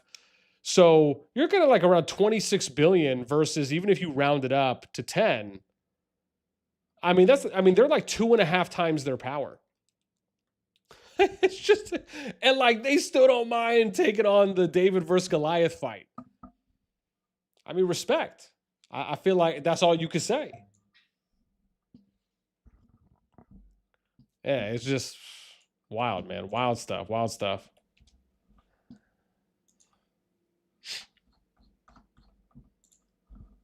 Yeah, man. So yeah, respect, man. Absolute, dude. Where's this guy at right now? 49. Okay. Damn, it's still hitting. Oh my gosh. Does this update in real time? I guess maybe not. Like, I guess if I had left this open, I don't think so. It does. So he's already lost about 500,000 power. Oh, wow. Said there was a delay. Okay. Okay. Oh, there's a delay, but it will update. Oh, see, there we go. So maybe he just healed. Because we just clicked on it. Now it went up. Oh, so it will update in real time. Okay. That's cool. I didn't know that. I thought I had to like click off and then click back on. That's nice. Now look at that, man. You learn something new every day.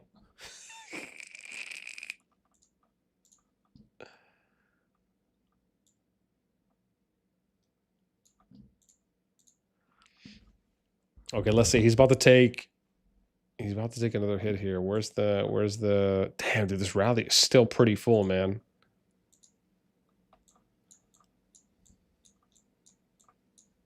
Yeah, they're still going. FSK looks like they're getting a little bit more field presence though now.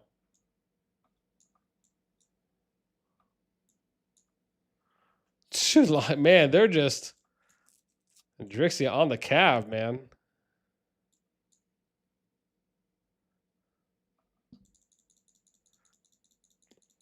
We forget the. Oh, maybe you might be right, Law. Okay, yeah. I was gonna say. Oh, but see, look, it just went down now. So he's down a mil. So it was. Oh no, sorry. He's down 2 mil. He was at 49.86 million. So he's down 2 mil already from this rally. Whoo. Oh, Betsy.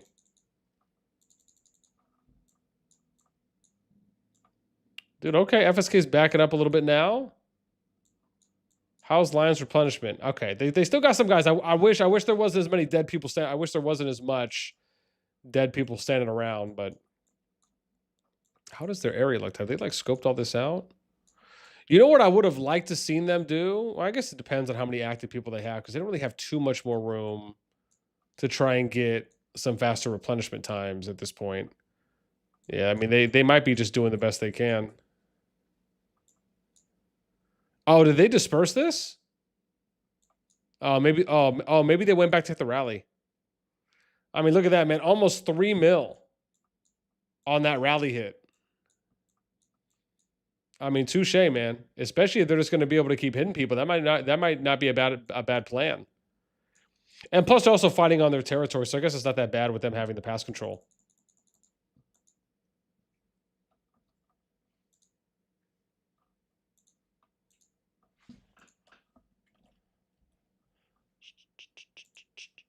Oh, I should have post prep, huh? Oopsies. I forgot it doesn't auto default. It doesn't auto default to that stuff. 601. Let's see. Yeah, I'll make sure we do it on these ones.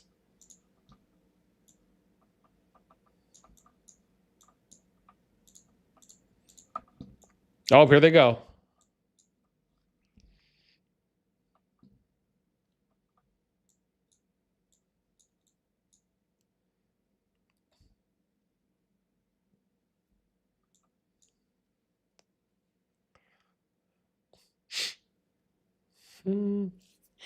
Hurley, what's up, man? Spec.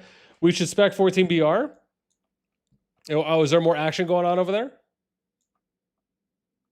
Let me, yeah, hang on. Maybe we'll check her in a sec.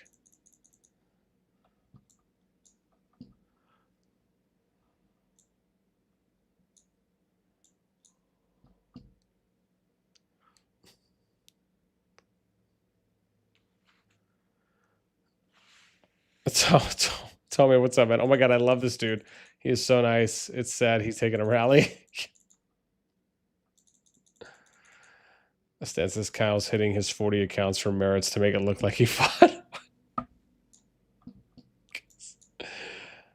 I thought he said 47. Did he say 47 accounts? I have to go back. I gotta go back and read that.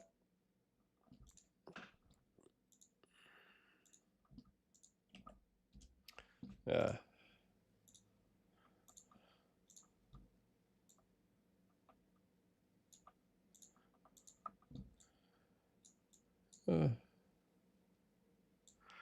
Ryu's like bots. Shelton says, I find it hard to believe FSK is losing the line. I mean, I would too. I mean, keep in mind, it is the beginning. You know, you're probably going to want to look at it over a longer period, at least over a 24-hour period. But I mean, Lion's got good field presence right now. I just would like to see some. I would just like to see some of the Lion players a little bit more active that are behind the pass because they got some people. They got some marches that are just chilling there.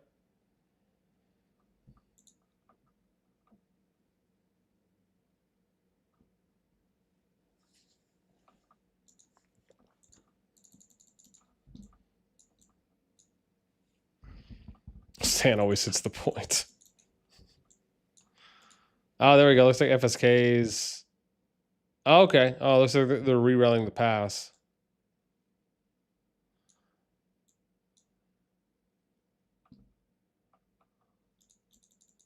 Oh, not bad.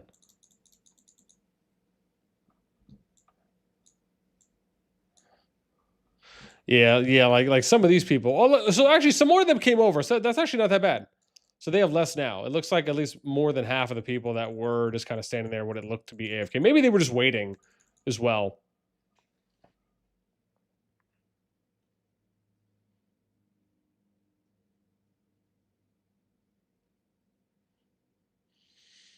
Yeah, if Lion can just keep FSK off of the rally to replenish and they can keep filling, they'll be able to keep holding.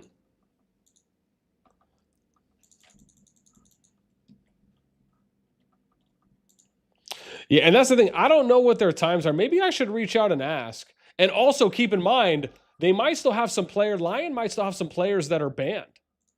Maybe I need to reach out to Soma or Shima and ask real quick because, or yeah, I think it's Simo. Let me see. Hey, Well, do you all still have? Do you also have players that are banned and unable to fight against FSK currently? If so, any strong players, fighters? Okay. I just asked. See if he might be able to let me know. I think there's someone else I can ask too as well.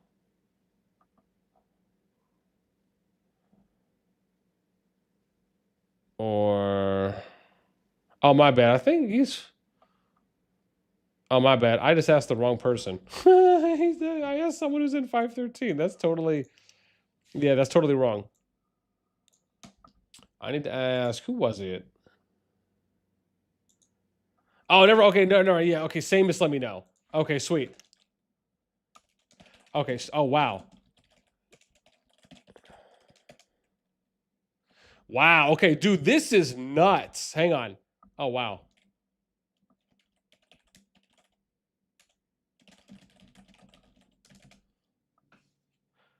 Oh, jeez.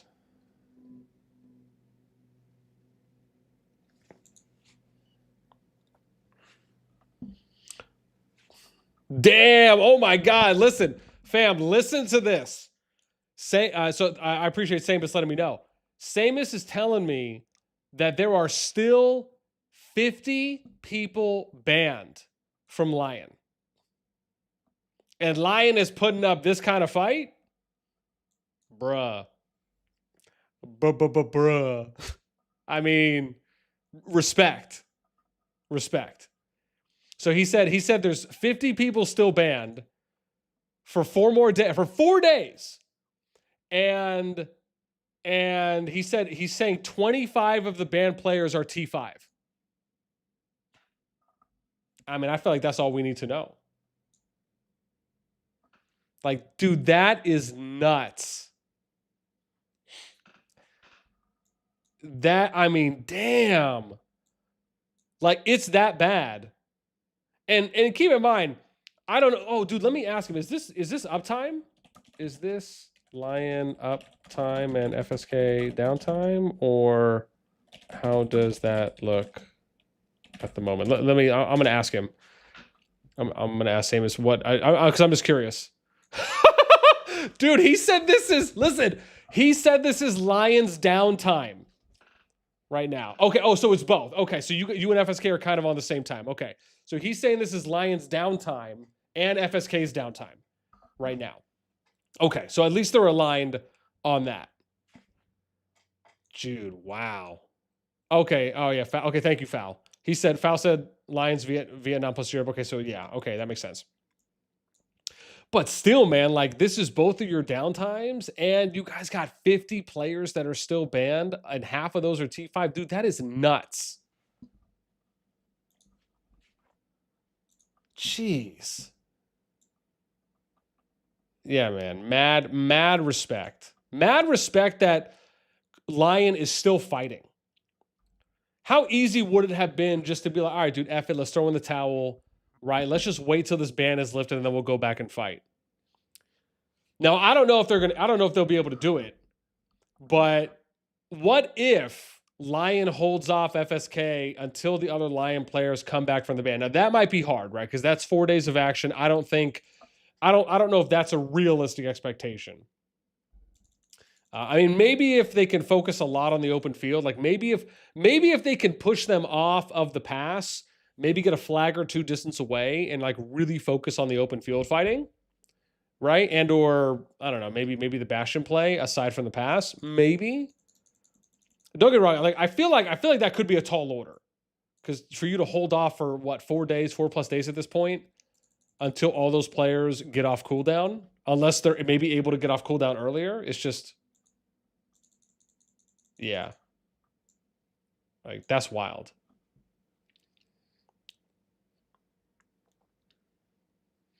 Passes is 14 BS on the other side. Yeah, here. Let me go take a look real quick and see where's 14 BS. How is this going?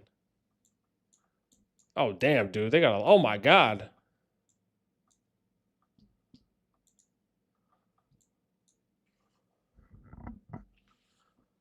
Oh my god, dude, 14 BS is just. Jeez, dude, they are just steamrolling right now. What is the match? I don't even know what the matchup is here. Did I ask someone what the matchup was? Let me see. No. What's the somebody might have asked you. Maybe I forgot. What's the matchup for this KVK?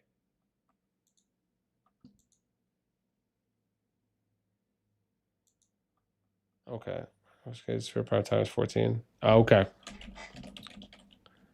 Yeah, I gotta maybe Samus will know. What's the matchup? I just asked because, like I said, because someone might have told me. I'm not sure. I think someone told me before, but I can't remember. Dude, that's nuts, man. And they're just chilling up here with their Cav army. Like they got the Cav group up here. Oh, dude, I kind of like how they got like these little Cav squads, unless it's just individual players. But I was kind of like, all right, that's kind of cool. Yeah, 32 minutes on that. Okay. All right, yeah, I want to watch this because this is where just more of the action is right now. Oops, let's go in one. Oh, okay, there we go.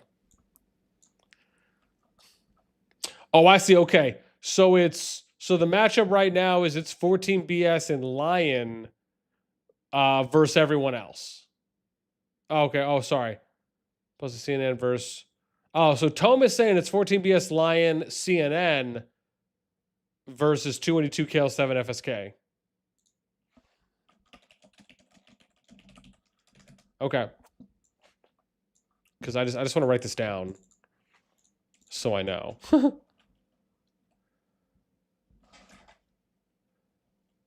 So let's do. I'll just write it down like this until I hear otherwise. We'll do 282 KL7 FSK. All right.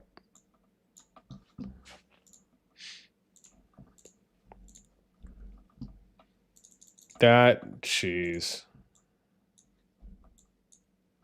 That is wild. Well, man, LioN was able to hold off the rally.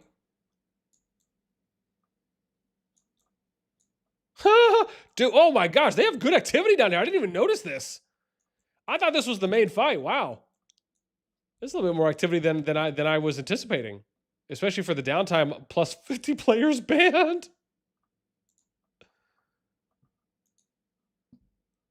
Oh my gosh. Dude, they're just all gas, no brakes, 0 Fs given. That's pretty funny.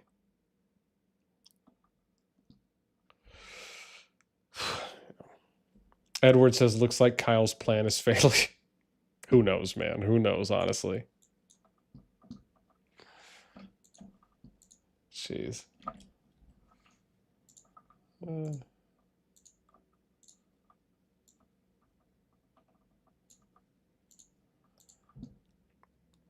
Pessa says, do you agree this only providing the bans being totally unfair based on the point Kyle cried about power and etc.?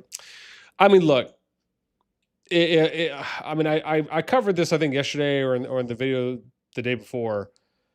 But I mean, obviously we don't know, right? We don't know if, Kyle has the word of the devs, if, there's anything there, right, that would insinuate that there's any level of control, right, or influence or sway that he has or doesn't have. And again, people will feel how, but, and he's made comments, I've seen the screenshots people have posted about Kyle said like he knew stuff was going to happen before it happened. Okay. I mean, if people want to lean into that, I could see that, right, being an argument made. I think if you look at the post, I part of me feels like there is some coincidence because the post happens, some other comments he made in World Chat, and then all of a sudden now they address the stuff. And keep in mind, and I'll probably talk about this separately. But the post that they made on the Discord, on the announcement channel, on the official COD Discord, they had never, like, let's really put things into perspective here. They have never provided a list of account IDs before. Now, listen, I appreciate the transparency. I'm not saying don't do that. But I'm just saying that that was the first time they ever did something like that, right? They've never provided that kind level of transparency. Now, that's a different kind of transparency because what they're providing you is a list of IDs that they have banned. There's a couple big things to break down there, but the other part of it is that it wasn't as though they also provided a level of transparency to, like, more specific things that they are banning for. I think they did mention a couple things, but it's not to the point of where, they're over here naming programs as an example, right? Or naming like what's happening. Or what some people might have been using in some instances, especially if they have ways to block it. At that point, it really wouldn't matter if they mention anything because they'll be able to block it. Maybe they just don't want to have maybe potentially more work that's cost for them. So I mean, I can kind of see it both ways. However, what I will say is it is a fact at the moment that, oh, look at that, dude. FSK was able to push them back. Yeah, this is probably the time where like LioN recoups, redoes another push. Yeah, just don't lose too many on the number of disadvantage. But the one thing we have to keep in mind at all times is we know for a fact that there have been multiple cases and instances of players being banned and then COD support and or VIP support at some point or another coming out, because I've seen screenshots for people, multiple of them, where they said, yeah, after further investigating, we found that there was nothing wrong or no malicious intent or anything like that, right? And this was after these people got banned. So the fact is, there's two sides to this. Do I think we should take them at face value and say that, listen, them saying like whatever it was, 900 plus thousand accounts were banned, and all of them were absolutely beyond a shadow of a doubt cheating? I feel like that's a stretch, right? That's not to say that their systems didn't detect something. They very well could have. But at the same time, you can have false positives. And this is something that I think someone else had brought up at some point as well.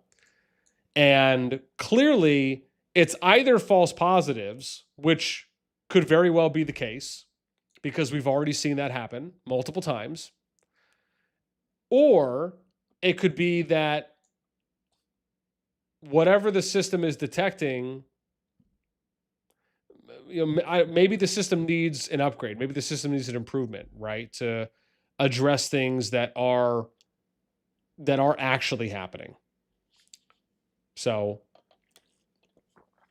and then I guess the other side of this too as well is you also have to consider that them saying that they banned, 900,000 accounts plus accounts, keep in mind, these are not permabans, right? That's the other thing people got to realize. You could say you've banned all these accounts, but I would guess that the majority of those are 1-day bans, right? Maybe 3-day bans, maybe some that are 5-day bans, but I would guess majority of those, I would guess up to all of them are temp bans, of course. And then the majority of them are 1-day bans that were issued, right? Maybe then your second most would be 3-day bans, because you have to think about every time you get banned, right? It's an incremental increase on the day that you're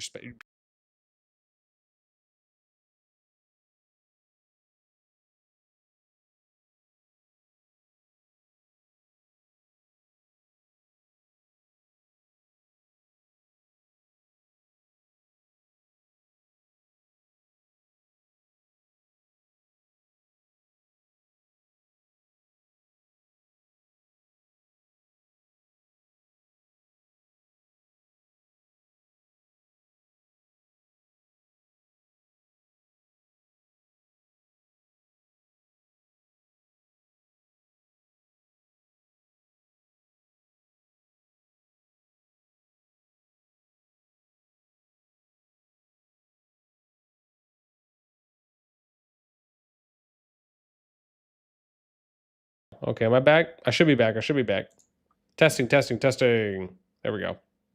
Okay, it looks like I'm back. Yeah. Appreciate you guys letting me know. Yeah, I don't know where I cut off. I was going on. Yeah.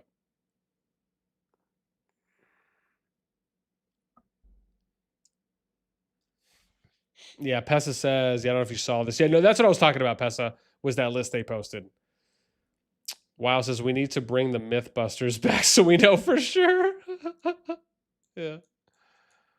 Oh my god. Simon says, hi, BN. Hey, BN, I had 2 farm accounts get banned for using third-party software. Farm accounts, I was not using third-party software and don't even know how to do it. Yeah. It's just, and see, and that's the thing I'm wondering. And so you guys know, because I want to be super transparent on this. I actually reached out to, and I should say this as well, as always, man, if you guys are enjoying the stream, make sure you throw us up because it helps out a lot.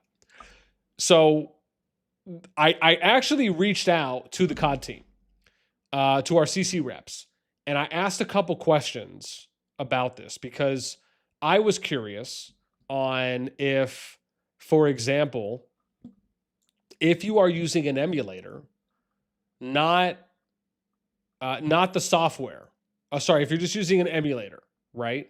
Not the PC client, but an emulator. Can that potentially put you in harm's way of getting banned, even if you are not using any other software, right? Because I think that's how you can kind of try to figure out where are some of these false positives coming in. Like, for example, let's say you're using an emulator and the emulator has access to third-party software add-ons that the game would technically clarify that would categorize it as cheating, but you don't use any of them, right? But maybe they're enabled, and it's just a matter of you pressing a button to do it. Is the game's detection picking up on that, right? That it's like maybe it's an enabled add-on on the emulator you're using, even if you're not using it. My point is that there seems to be a little lack of clarity there on exactly, is that happening, or is it just simply no, because you're using an emulator and you're not using the PC client, that you run the risk of being banned.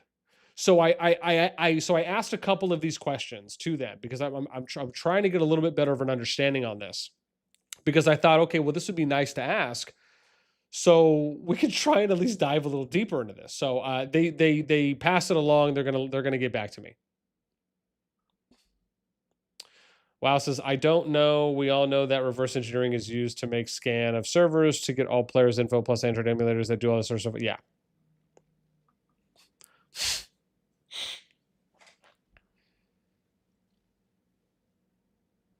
Yeah. Yes, let's go 191. Yeah, man.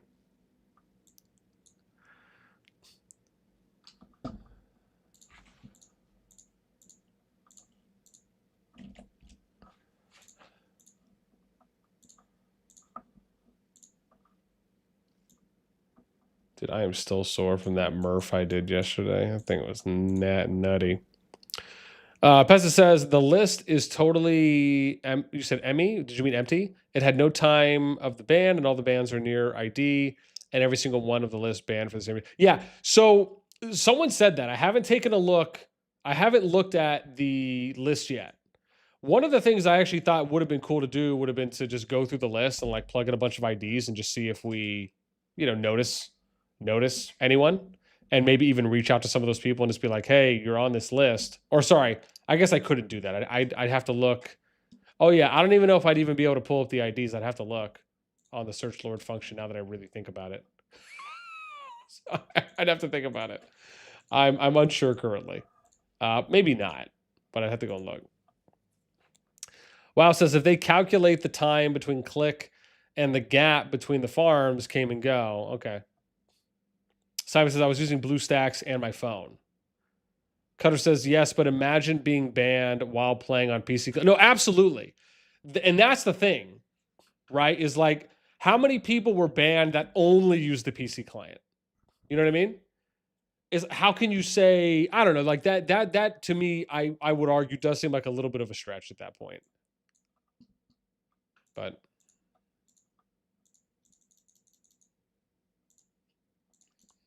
and I only say that because it just feels like there's not enough information available about I guess to me, like just what the detection is, what are they detecting? You know, collecting some of that, because this is my thing, man.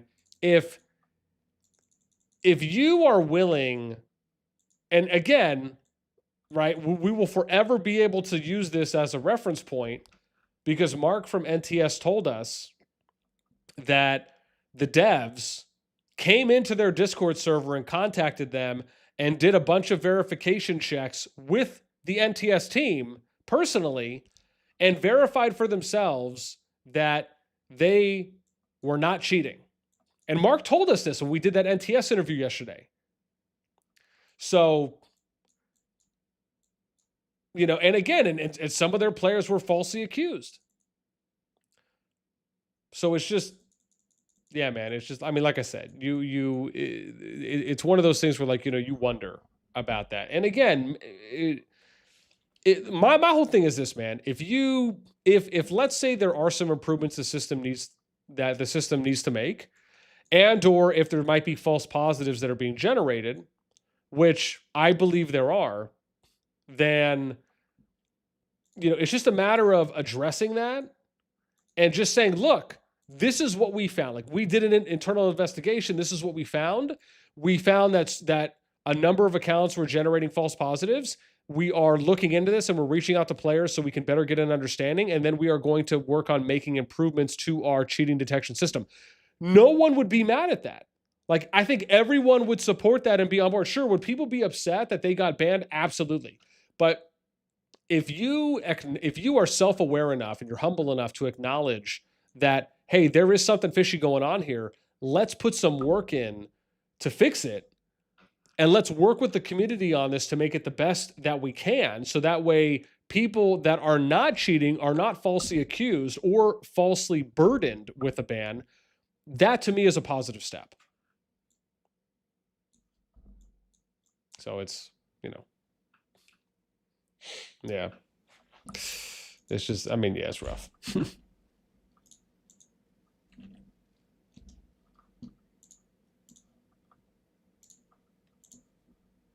625, huh?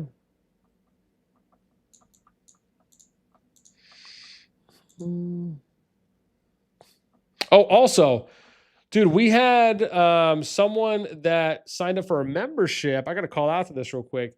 Sorry, Rathich, thank you so much for the sub. I appreciate it. It means a lot. I'm going to throw some confetti in the chat for you because it's free. And hang on, I got to scroll up here because I swear I saw it. Oh, yeah, Soft Hearts. Man, thank you so much for becoming a member and joining in for a nickel. I appreciate you. It means a lot. More than you know. And Dave, 453, man, thank you for the sub. I appreciate it, man. Respect. It means a lot. More than you know. More than you know. I think I'm caught up. I just wanted to go through my stuff, and it was just to make sure I didn't miss out on anyone. And then Adriano, thank you so much. I appreciate the sub. It means a lot. I will throw some extra confetti out for you guys because it's free.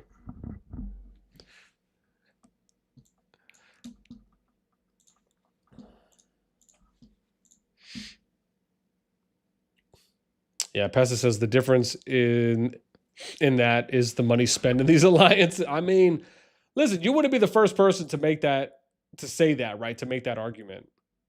I mean, it's been stated. You know, people have said that.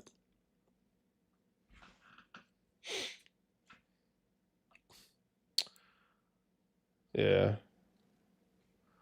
Oh, Pesta, you said the IDs are half. Oh, really? They are. So it doesn't show you the full ID. Interesting.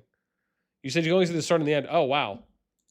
Well, that doesn't do anything if you can't check them. That's rough. I thought they would have posted the full ID. Oof. Yeah. Yeah, that's a little rough. I thought there would have at least been a little bit more transparency there. It's not to say that what they're posting are fake IDs. It's just to say that if you can't even check the ID to verify it is a real person, all you're doing is just sowing and allowing for more doubt to creep in, regardless if that doubt is warranted or not. Right? It's like, just be fully transparent. Then you never have to worry about that, right? Because then everything's on the up and up. It just, point is that it can give people a little bit of a foot in the doorway to sow some doubt.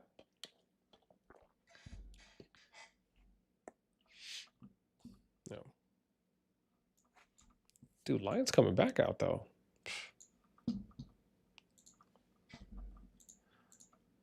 Goes flatline. Wow, says Cutter, so you can macro, yeah.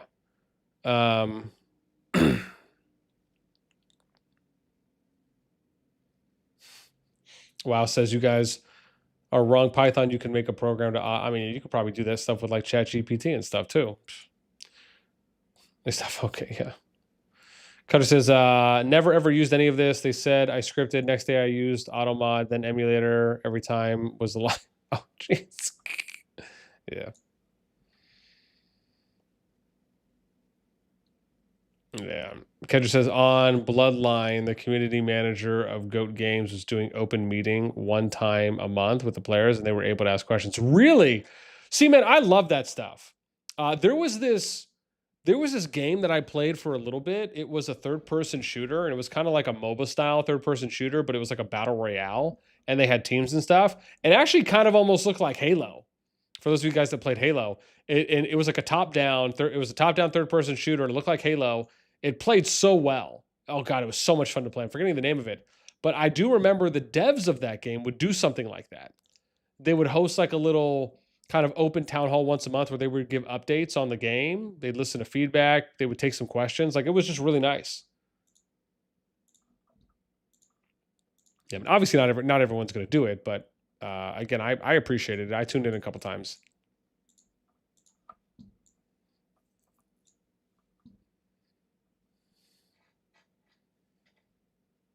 Yeah.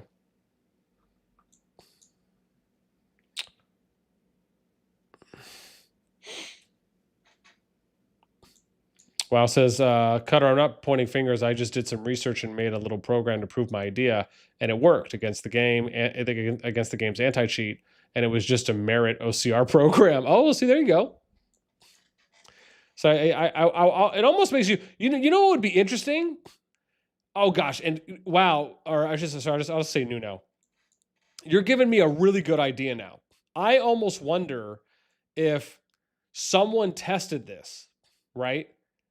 And you basically tested like one thing at a time to see what the game picks up on, right? So it's like you test something, you do it for like a week or like a couple days, and then you test like one cheating thing at a time, and then, you know what I mean? It's like we basically have to do the testing to figure it out.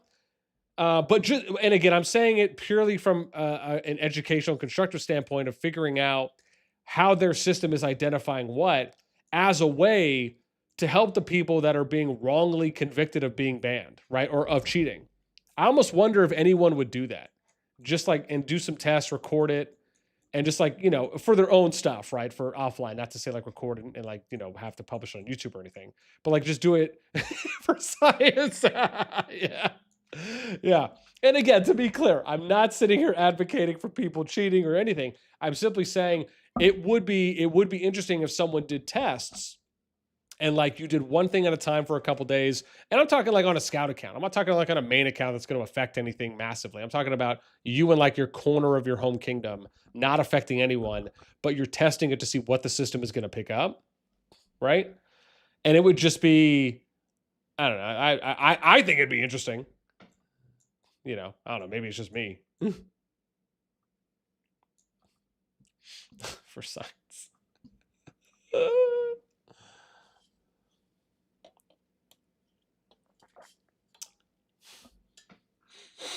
Yeah.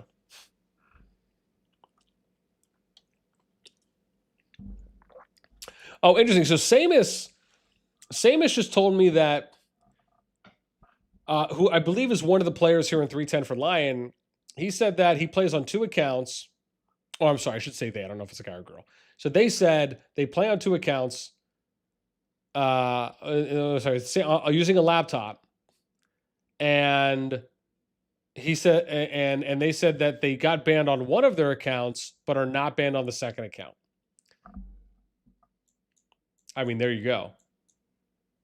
But if that doesn't, I mean, again, right? If that's true, that could also prove, right, a false positive. Interesting. Very, very interesting.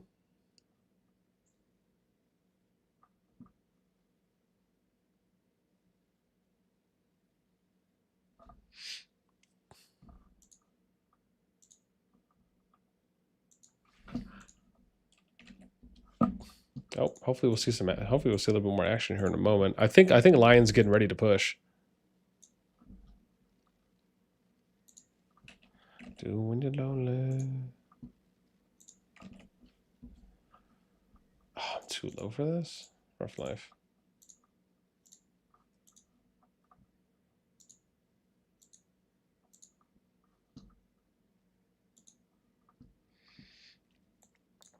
Cutter says, "Don't count on me. Don't count on me for that." Even with it, yeah, no, all good. Timmy, what up, baby? This is the same system that banned players from GG. Nothing has changed. Yeah, and again, maybe that's true. Maybe nothing has.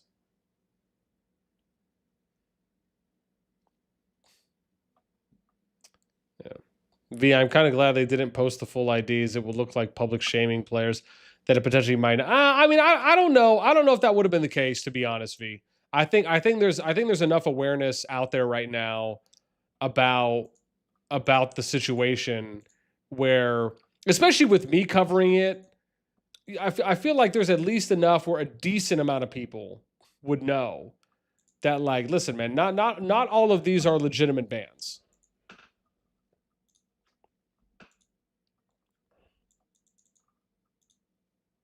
But and that's not to say that some people wouldn't be looked at like that. I understand that. But I would like to believe that there's enough out there right now where it's like, look, you know, there's a very strong feeling that there's just no way all of these are legitimate bans.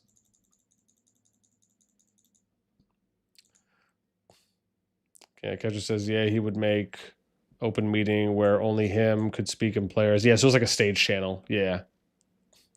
And he'd be there for like 2 hours taking feedback. Oh, that's nice, man. I love that. I love hearing about stuff like that. Yeah. V says, I think the players who report cheating genuinely believe it's happening. I've wondered myself at times if others use bots as well. Yeah. I mean, listen, man. Listen. Oh, dude, LioN's pushing. Nice. Like and so I think this is an interesting point to bring up, which is you saying that the people, and I talked about this yesterday, where I said that the people who are seeing whatever they're seeing, and again, if we use some historical examples, TA watching GG, the people that were watching NTS and fighting against NTS, FSK fighting against LioN, these people that, and again, there is a trend that's being established here historically. There are people who are watching these others play on there, and because they are doing actions that they are not doing and or feel like they can't do, to them, one of the conclusions in their mind is, well, they must be cheating. Right? With no proof at all. Nothing. Basically, it's just their best calculated guess based on limited information, knowledge, and experience in that field. And their end conclusive result is, oh yeah, they must be cheating. That is very much an argument that we can say is happening. How sad is that? Right? It's like it's a confirmation bias, right? It's like just because you have 10 people or 20 people who arrive at the same conclusion because they think, oh yeah, well there's no way that any alliance could be that coordinated. Oh yeah, there's no way that they could be that diligent, that structured, that tactical, that synchronized. It's like, oh yeah, they must be cheating. That very well could have been the case, right? Where a number of those people felt that way from what they were watching. Like they just didn't believe that anyone could be playing at that high of a level. So, wow, Nuno's like, yeah, BN, that's me on Rocket League. All of them are always cheating. You know, see, I don't know too much about Rocket League, so I wouldn't comment there. But yeah, man, like, look, are there cheaters out there in COD? Just like, are there cheaters in Rock? Yes, sure. I'm not going to disagree there, but I don't know, man. To say like there's that many people that are, I'm talking like legitimately cheating. I don't know. That seems like such a massive stretch to me, especially because we know, like I said, we know for a fact that there have been false positive cases in COD. And who's to say it's not happening again right now to LioN? You know, and like I said, I haven't seen anything that's proven that to be otherwise. So for me, I'm going to remain objective. They can make whatever claims they want. But unless I see that they cheated at this point, now it would have been different. And again, this is where we have to remain objective, even when we talk about what the devs are putting out as fair play and saying all these accounts were banned for cheating. Again, let's keep things into perspective. The devs also had banned some NTS players and then went to investigate personally and found that none of them were cheating. So the moment that you have allowed for any level of doubt to be sown, you have to then do things so above board with the highest level of transparency, the highest level of diligence and responsibility that you take when you start then continuing to talk about cheating and implementing systems. And so, again, I just haven't seen that. I haven't seen that being done yet from their team. And I think that's fair to say. I think that's a fair criticism to say, which isn't negative or positive. It's just, it is what it is. We're talking about what we see and what we know has happened. So, you know, like as I'm saying, like you gotta go above and beyond for Daddy BN here. You know what I mean? Like you gotta really show me like something because I haven't seen anything.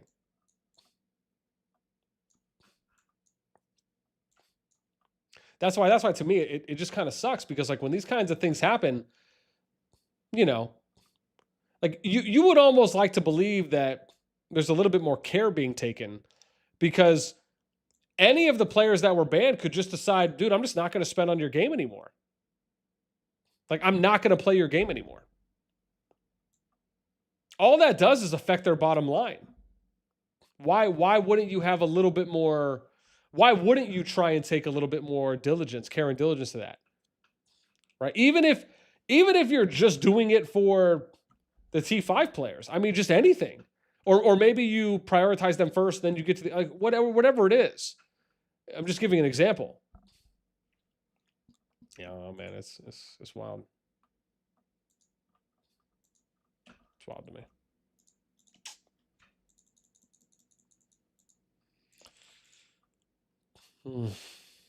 Oh, let him know. Take care, man. Thanks for tuning in. Appreciate you.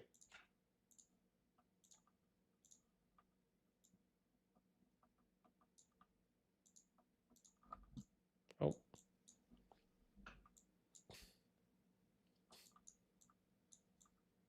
Dude, they are still working down here at 282. It's nuts. Yeah, man. I'm gonna be honest, man. I'm starting to have some decent respect now for LioN, man.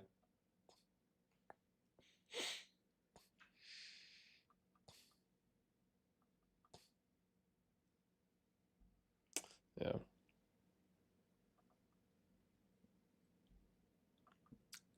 Yeah, V says, I never did anything about it, but can see why someone would report their concerns.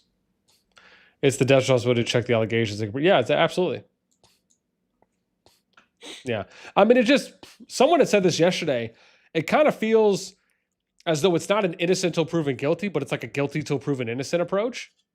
I thought I had seen someone post in the Gen chat that said like that's how they felt after what happened. And just, I mean, I can't blame them. Right? Burn says, I wonder how this lion fighting long time with many T4s. Yeah, right? And so if you're just joining us now, we talked about this. Well, one of the lion players told us 50 of their players are still banned, and half of those players are T5. And they're banned for 4 more days. I mean, how about them apples? That is just crazy to me. And I say that because you can easily have a situation that occurs where LioN gets completely pushed out of their zone 3.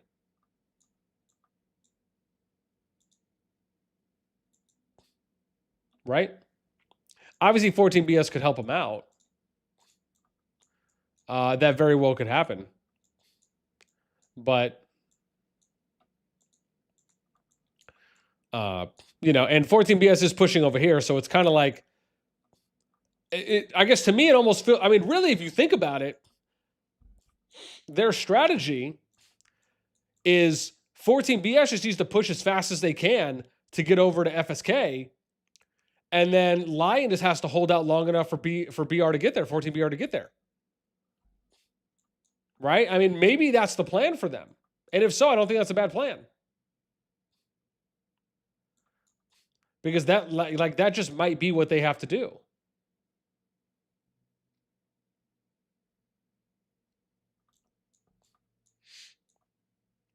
So, yeah, I mean, maybe that's it. Yeah.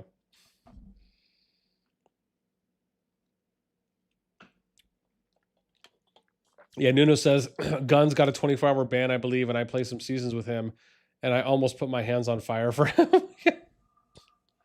But I mean, to be honest, I don't think I don't think there's any way possible. Like I would that would shock me the most, right? So I don't believe that Guns is cheating. Absolutely at all. He streams most of the time. He's been playing for a while. Right? People would have noticed. And so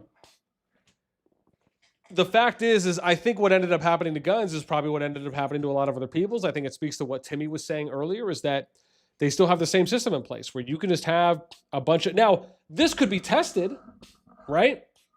Let's say, and maybe we'll test this. Maybe we'll test this on one of my scout accounts. Maybe that could be an idea. Because we could figure this out ourselves probably. If I give everyone an ID for one of my scouts, like just something I don't use, and we have like, we started off with like maybe 5 people reporting it, right? And then, okay, nothing happens. Okay, 10 people will report. And then, you know what I mean? Like we'll work our way up. We'll do like 5 reports incrementally. Maybe we'll do something like that and we'll do a test, right? Because I'll tell you, that would be interesting. That would tell us all we need to know. Right there. We could do the test live. Yeah, you guys have to let me know if you'd like to do that. That could be interesting for us to test. Because part of me feels like that could be worth it.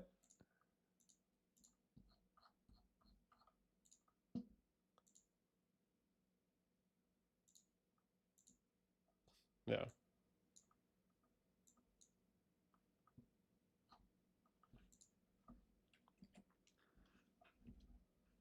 Oh, come on, man. What is going on here? Gotta be level 2. Oh, dude, they got more rallies coming out too. I need to be paying attention to some more of these rallies. Dude, they keep hitting this guy. Oh, good, I didn't mute myself. Damn. This guy was he's almost at 5 billion loss. Are they hitting others? Oh, dude, they're about to hit this guy. Oh, maybe we'll watch some of these. With this one going down right now.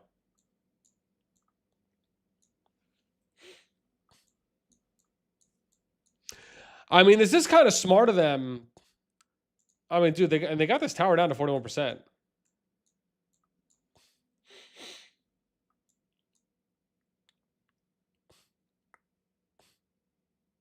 Yeah.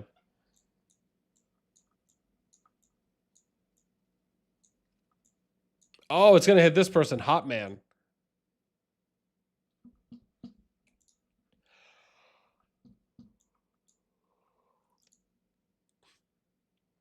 Oh, hang on. Where's he at? Let's see. 5, 6. We'll say 4, 5 mil.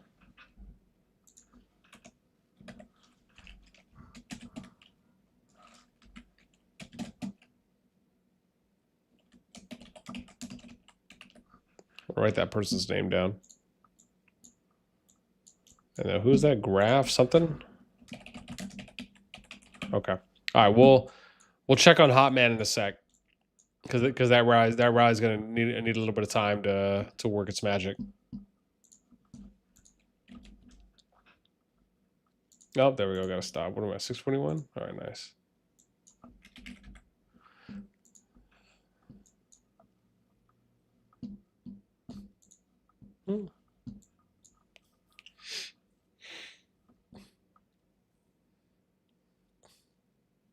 Yeah. V says, I believe the devs are the ones who should be getting the heat about the bans here, and they're not getting enough of it. I'm sure there's a number of people who feel that way. Almighty, what's up, man? Because the devs don't care if a player if a band player quit the game, they got Kyle deep in there paying their rents.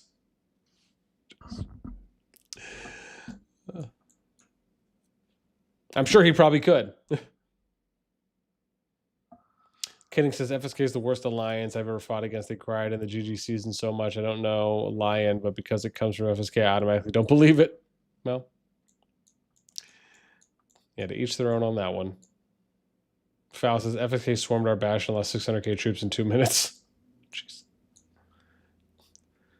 V says, did Gunzy find out why he was banned? But whatever the reason, this is so stupid low. I don't see him being overly toxic, obviously toxic or cheating.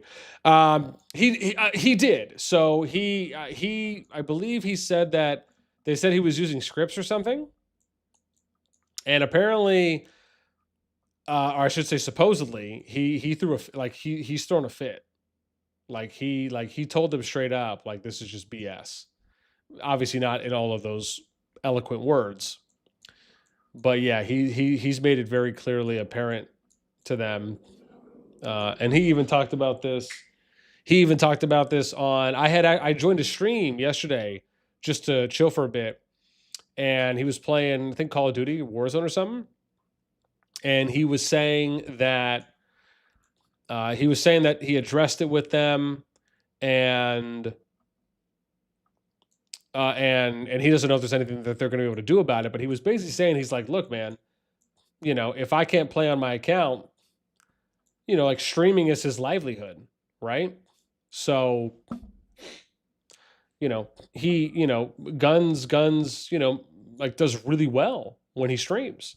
So if he can't stream his fighting and his playing, like, that's a big part of what he streams. That's probably the majority of what he streams, right? Is him fighting on his accounts. That's one of the reasons why he's taken time and has been pretty diligent in spreading out his accounts in, at least the ones he fights on and plays with, in different fighting alliances.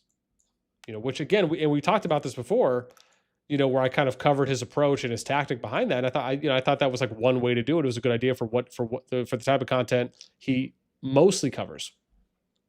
But I mean, I can only imagine if he can't provide that content where he's fighting on the field and doing the streaming, like, yeah, dude, that has to absolutely suck for him. Like, that is not a fun spot to be in. Absolutely at all. And I can only imagine it's got to feel like deflating or demotivating. It's just like, it's missed opportunities for him, right? Like, what happens when, the zone 3s open up possibly tomorrow night and or the 29th, right? What if he can't stream on those, him playing? So it's, yeah, it sucks, man.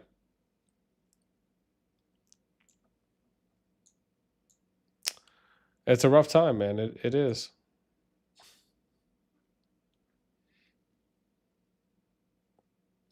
Creo, what's up? You said that'd be very interesting. Yeah, that's what I'm saying, right? Wouldn't it be interesting if we tested that out on a stream and we said, look, we're just going to use I first off, I would need to figure out how you do that, how you test that stuff out.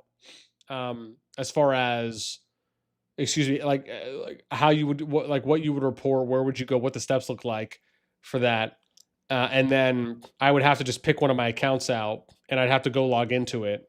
And then we'd have to do some tests and have some people on standby that would report it in order up to a certain amount, right? Or I'd call on people and say, okay, if who's ever going to help out, let me know in chat. And then I'll say okay, I want you 5 to go report it. It'd have to be maybe something like that. I think we could do it in an organized way like that, but it would be interesting to test that out. Right. And for me, it doesn't matter. I mean, I can create some scout accounts, right? And we can test it out on those. So that way it doesn't affect anyone. But it would be interesting to test the system like that, to do some stress tests, especially in a controlled way.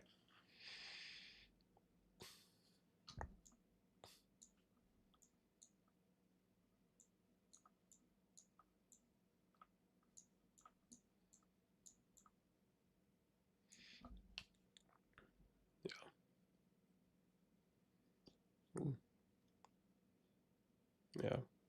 Queen, what up, girl? So now you've seen us fight. What do you think? I probably would have to watch a little bit more. Yo, look at this guy, man. FSK Big Noobs. You see that person's name? I'd probably have to watch a little bit more, but I will say, generally speaking, I am impressed. Based on how heavy of a handicap you guys have. And even though it's both of your downtimes, you guys are still holding very well. Right. I mean, we're going into about 2 hours. So, again, usually I like to advise and say, let's see how the first 24 go. But yeah, I mean, my interest is peaked at the moment. And I'm as time goes on, I am becoming more and more impressed by what I'm seeing.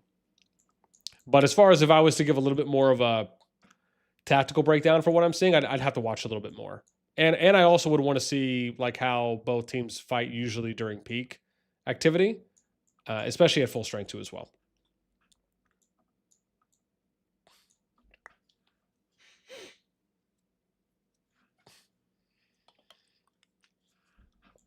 Yeah.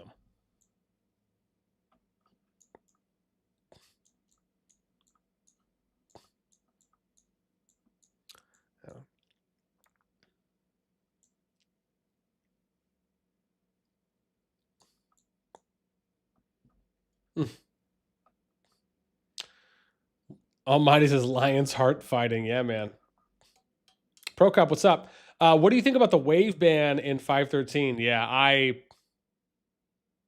Yeah, we talked to, I think it was Ransom yesterday about the 5.13 ban, wave ban that happened. Yeah, it's kind of the same thing that happened here for LioN in 3.10, right? It's it absolutely sucks. And I know Ransom was kind enough to speak to us, and he shared his feelings and how he felt about the situation, along with how his the members that were affected. Yeah, it's not. I think generally speaking, it's not a good look. So I very much hope that they're able to get that resolved. But honestly, that's one of the reasons. That's one of the reasons for me. I love talking about this stuff. I love being able to bring some light to it and to bring some attention to the issue and to what basically is a very hot topic, a hot button topic right now. And, talk about it in an educational and in a constructive way, because that's one of the ways that you know, if you bring some awareness, you bring some light to it, you know, maybe something will happen from that. So for me, you know, I love being able to go right to the source and like, let's talk to people. Like, let's really go out there and engage with the community. Let's hear from the people that are on the front lines playing the game, fighting, and the ones that are positively or negatively impacted. So, you know, for me, I love being able to have that opportunity to go and have those conversations with people. And more importantly, the fact that people are willing to have those conversations with me and allow, you know, and give me their time. So again, it may not be a lot, but for me, you know, that's one of the ways I feel that, you know, I can contribute and I can impact the community, hopefully in a positive way. Um, you know, by who we talk to, what we cover, and you know what we're you know who we're able to show up for, right?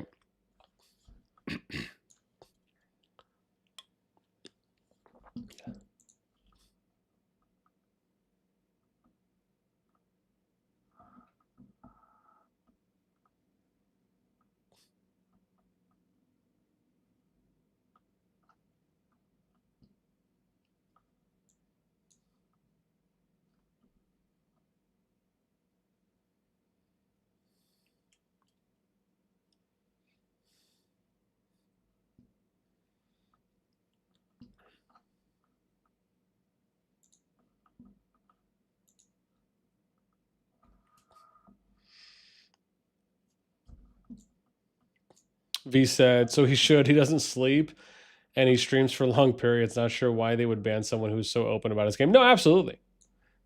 He says I might be biased though. I love Gunsy. Yeah, man. I mean, I don't really think anyone dislikes guns, right?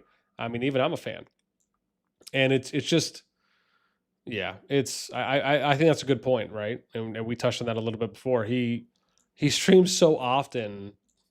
It's just like, you know, I mean, you just feel like you would have seen something by now, given how much he streams, right? He streams more than he posts video recordings of non-streams.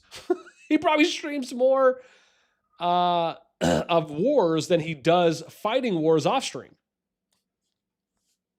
So, you know, it just, yeah, man.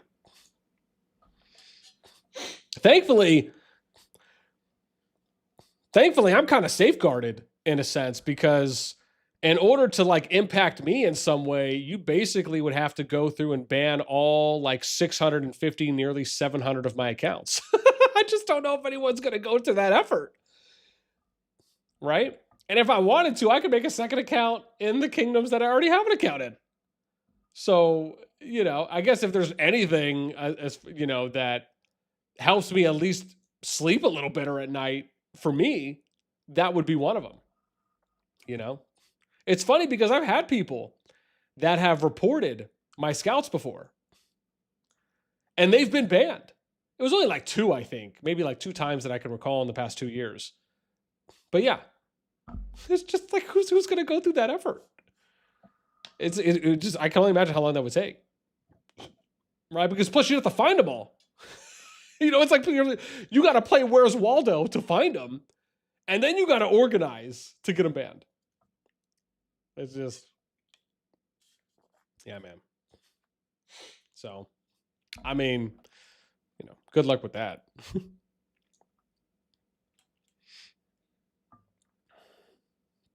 Yeah. Jan said, so a lot of people got banned. Yeah. Prop says 40 plus people got banned. Yeah, at 513. Okay. Yeah, the last report I heard was 30 plus. I guess it's more though now. Oh, Prop says 24-hour bans. Tail says we have motivation. There you go.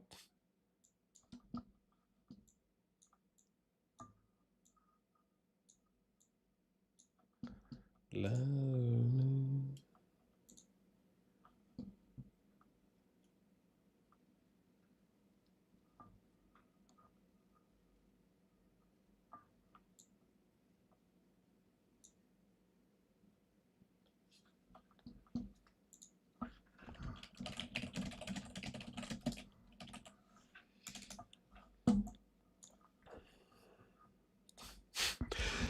Yeah. I wonder if Kyle's sleeping. Isn't this his uptime? Didn't he say he's Chinese? Unless maybe he's just not able to be on. I thought he said that, right? Am I tripping?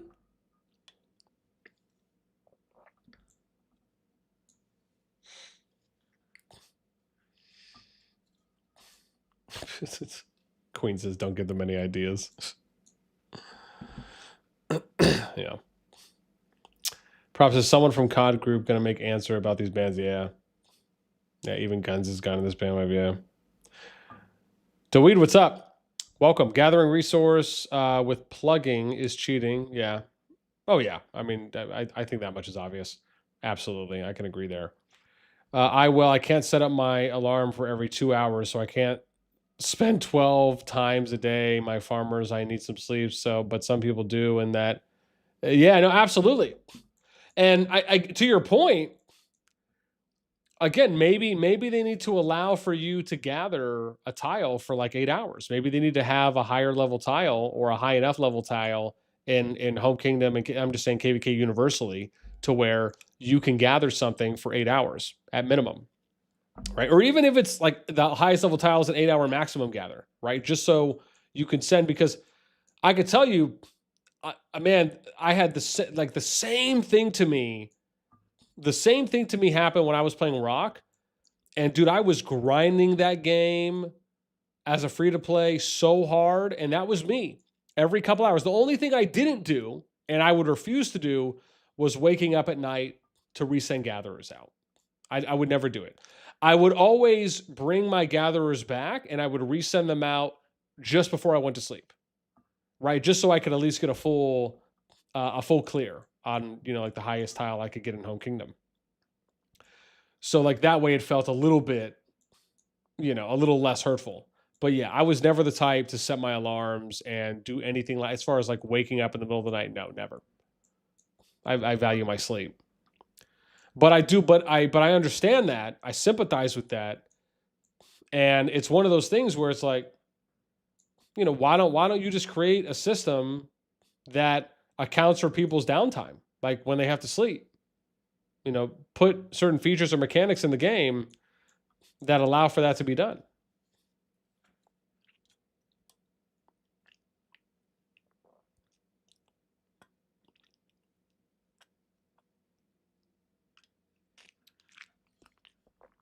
Mm-hmm. Yeah, right. Yeah. Mm. Oh, the rage baiter. Oh, what's up? Oh, you said Kyle lives in the UK? But didn't he say he was Chinese? So I see. You're saying he's Chinese, but he lives in the UK. Is that what you meant? Oh, Fal says he was online earlier. Okay. Okay. Never mind then. Yeah, he's asleep if he's in the UK.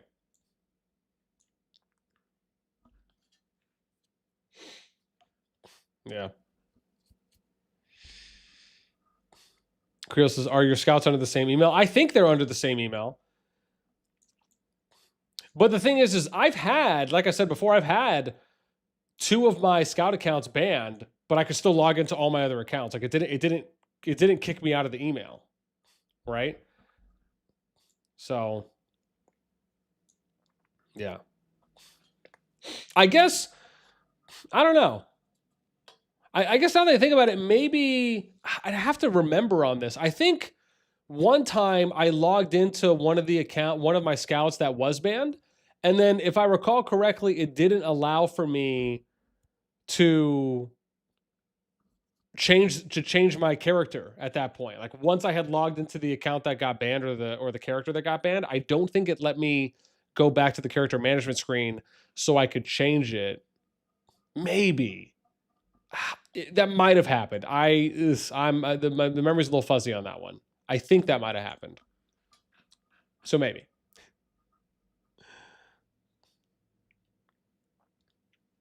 Foul rallied the gate and dropped Behemoth. Okay.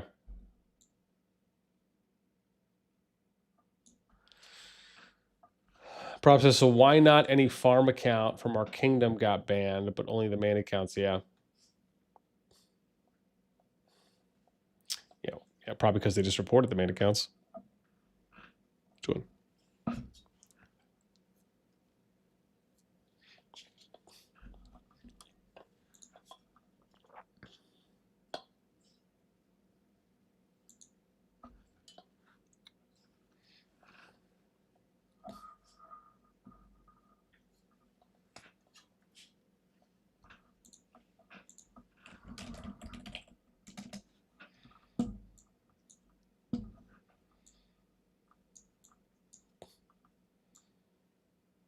Dude, they're still working on that all the way down there. Wow.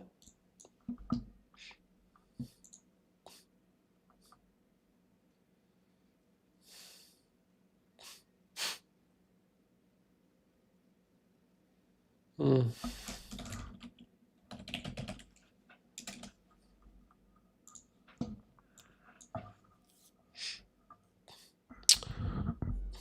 Sakara, what's up? Why did you get banned though? I don't know. It was probably because one of my scouts got reported. The only thing I could think of is, like, if I had to take a strong guess, it could have been because what I was doing at one point on my scouts is I was going through, this was like, over a year, maybe over a year and a half ago. Like I was pretty consistently doing this daily. So like if I had a new video that came out, I would promote it in game. Like I would do this every day. Like I was pretty consistent with this. And I would promote it on like the KVK prep chats or whatnot, or like the KVK group chats, or sorry, the KVK Kingdom chats. And I would go in and do this like every day. And so I think, and keep in mind, I would only do it once, but I think some people probably just mass reported it, right? The post, I imagine. And then I think the scout got banned. That's the only thing I could think of. Right. Now keep in mind, me posting one time a day, especially in an active KVK, to me, that's nothing. I mean, even if you think about all the people who are like posting RSS selling posts in Home Kingdom chat, right? And I'm sure some probably do it in KVK chats, or people that like promote recruiting messages. So me going in and doing it one time a day, to me, that's nothing. But basically, I think some people, that's my best guess, basically, is that some people just reported that.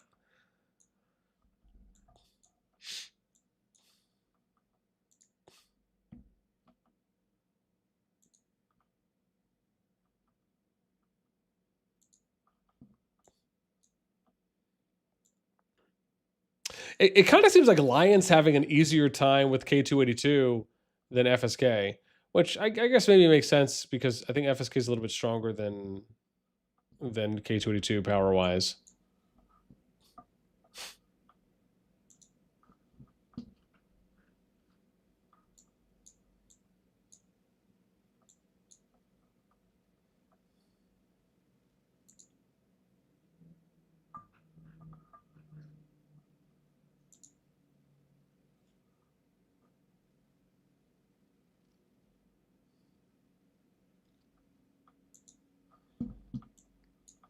Oh, they're pushing. Oh, yeah. It's probably a good idea for them to push back then. Now, ooh, this is actually pretty smart, man, from LioN. If they may have called. I mean, they probably should have done this a little bit earlier. But if they essentially said like, look, let's just go ahead and fall back now, save some of these troops from taking unnecessary damage. Let's time this out. It's actually pretty well done.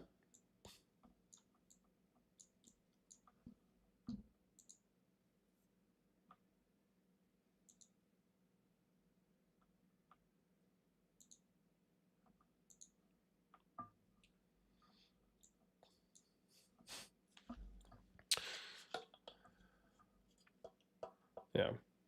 Props is so going deep into this action, we can agree this was a manipulation of reports. I mean, listen, if you asked me what I'm going to put my money on, of did up to all these people absolutely cheat versus did they just get mass reported and the system automatically banned them? Respectfully, I would put my money on the latter. And again, as I stated, that's from historical reference and past situations that have occurred, and what we know up until this point. And it's like, I think like anyone, right? I think everyone wants to believe in, if the devs are truly finding out that someone is cheating, absolutely, those people should be banned, punished if that's the case. But you're also going to have to figure out some way to address these false positives. To LioN getting this, I think this is their second Behemoth summon now. Yeah. To be fair, I probably would have summoned the Behemoth when you're going to do a push, so that way you can regain field control. But maybe they'll push back out. We'll see. Sakira says, "Oh, I remember that. Well, I appreciate your effort for you. Thanks." Proc says that devs should know they need to work on their automation, automatically banning system. Yeah. Oh, Tom, you said Bastion plays for 14BS. Okay. Oh, they're putting it down now?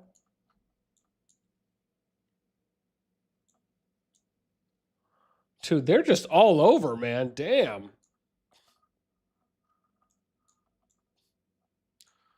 Oh, man. I'm going to be honest, man. This looks like it's about to hurt. It looks like they're about to run a train on this small K282 group. Damn, dude. They're definitely playing some Miley Cyrus right now, coming in like a wrecking ball.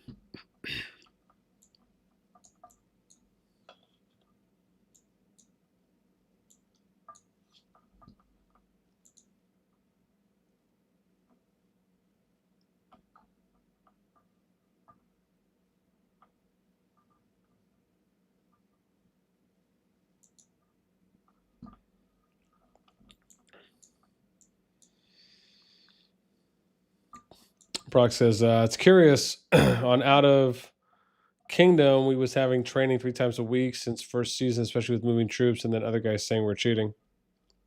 Yeah.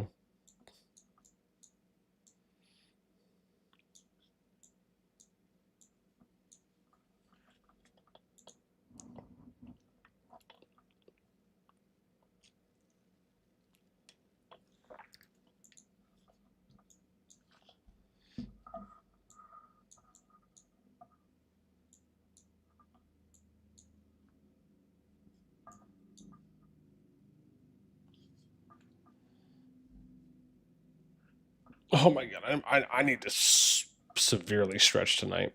Ooh, also, I need to watch Last of Us, man. I think the finale hit. I think I have 2 episodes. I think I have at least one. I know I have the finale, but there's oh man, that's what I'm gonna watch tonight, dude. Oh, also I gotta finish watching Fountain of Youth. I'm almost done with that. Oh, they did push back out, dude. Look, their line goes, man.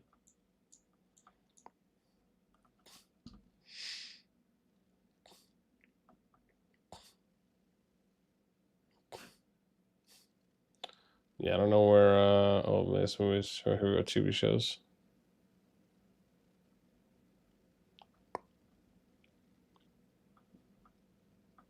Yeah, dude, gotta finish some Last of Us.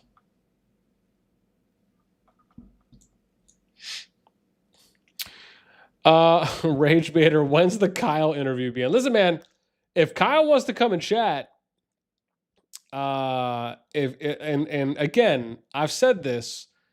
Anyone from FSK, if anyone from management wants to come and chat, dude, I'm happy to have a conversation with them. I'll be fair and objective, and I'll hear them out.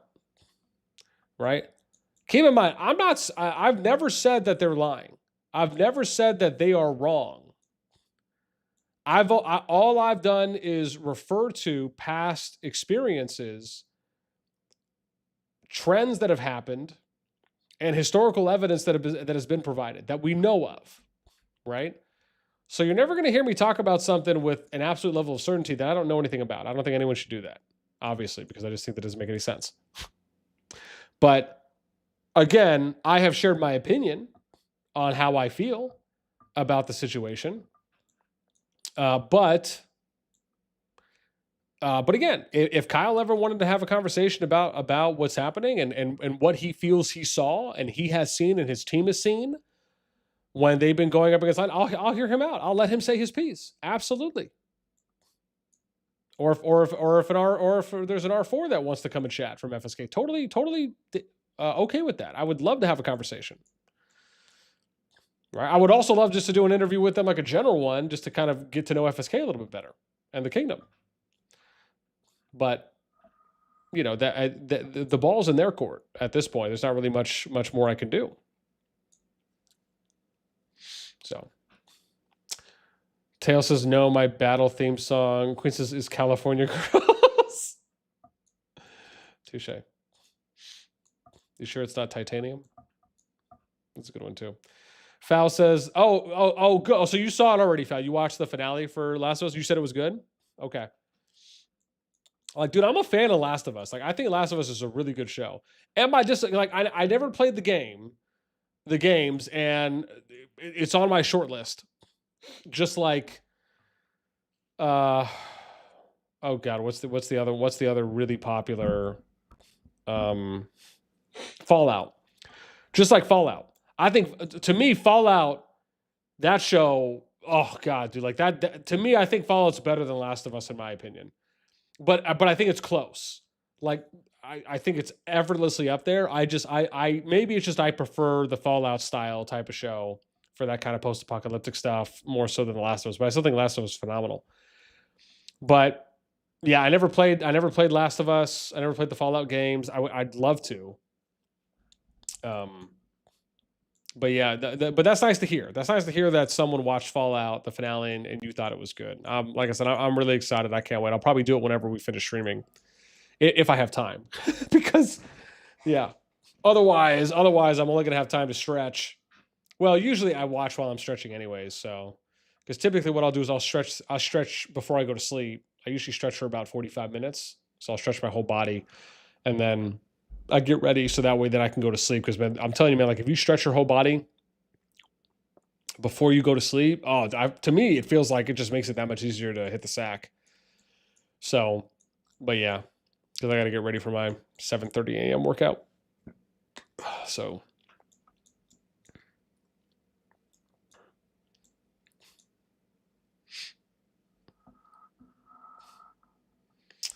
Mind Drive says, just got my Boss Nasty tattoo. Hope he don't change his username.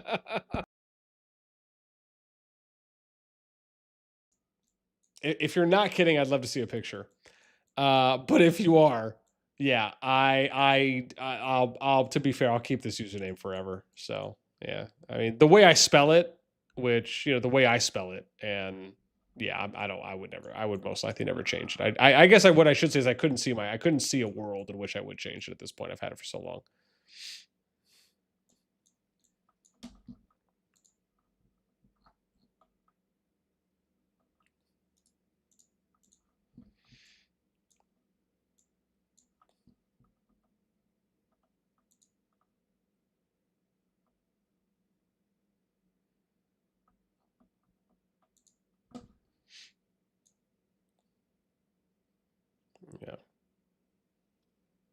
Yeah. Queen says game is freaking fabulous. Yeah, don't get me wrong. I've only heard good things. Like even with stuff like Red Dead, right? Like Red Dead Redemption. People tell me like Red Dead Redemption 1 and Red Dead Redemption 2 was better than 1 and it's like one of the best games ever created. Like I would love to go back and play those. So what's funny is, and dude, I've even heard that they're going to make a BioShock movie. And I've played all the BioShocks. I love BioShock. And I think people were even saying they might do a Mass Effect movie as well. And I played all the Mass Effects, love them. Some of these other games, I just never had time. But to be fair, I don't know if I would ever, like maybe the only way I would play them is if I did it on stream. Like I just don't know if I would want to dedicate that much time to do that off stream. is probably the best way to say that, right?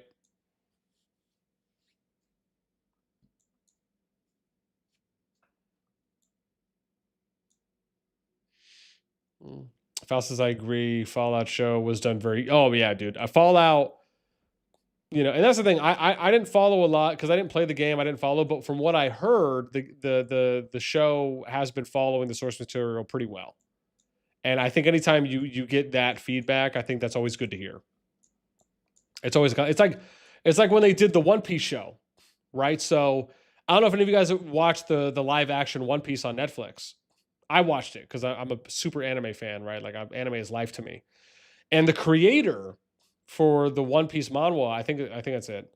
He even said, like, he even praised the show, saying that, like, yeah, it might not be perfect, but they did a good job, right? And it's already been renewed for a second season. And I actually like the cast that they have too as well for it. I love the guy that plays Zoro still, because Zoro for me is my favorite character in One Piece. But yeah, so like if they come out with a second season for it, absolutely I'll watch it. Like I thought the first season was done pretty well. For a live action One Piece show, I thought they did a pretty good job. No. DeWeed says Last of Us is best game what I play, and that's reason I didn't start watching S2 because I know the end. Oh, okay. Yeah. And see, and that's the thing for me. Like even if I've read the books, like even with stuff like Harry Potter, like I read all the books for Harry Potter. I think I read them maybe twice. To me, it didn't matter because when I was watching the movie, maybe part of it was because I didn't remember every single thing that I read. So maybe that helped a bit. But the thing I will say is that even though I read the books, I was still watching the movies as though it was the first time I saw it, right? Like that's kind of how I went. I tried to go in mentally. I guess it would be different if, I had played the video games recently, right? And it was more fresh. I could understand that. Maybe it's more fresh. So you feel like, okay, well, but a lot of these shows I haven't played the games for. So I guess that's the difference is I'm kind of going into it new.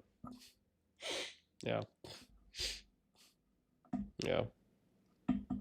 Sakira says, same, lol, Mass Effect 2 is the best for me. Yeah, dude, I love Mass Effect. God, it was such a great game. I just love the fact that it was one of like the newest, biggest games at the time that was giving you that whole like choice pathing of like where you can go down. So I just really liked that. Timmy, new Harry Potter show is coming soon. Really? Any of the original actors are in it? Or is it just like a spin-off and it's just in the universe? Yeah. I probably would have to look.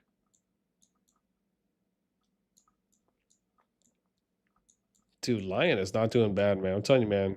Respect, bro. Respect.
Oh, dude, whoa, did FSK just give up? What's going on here? Oh, I'm tripping. They're probably just reorganizing. Yeah. I spoke too soon.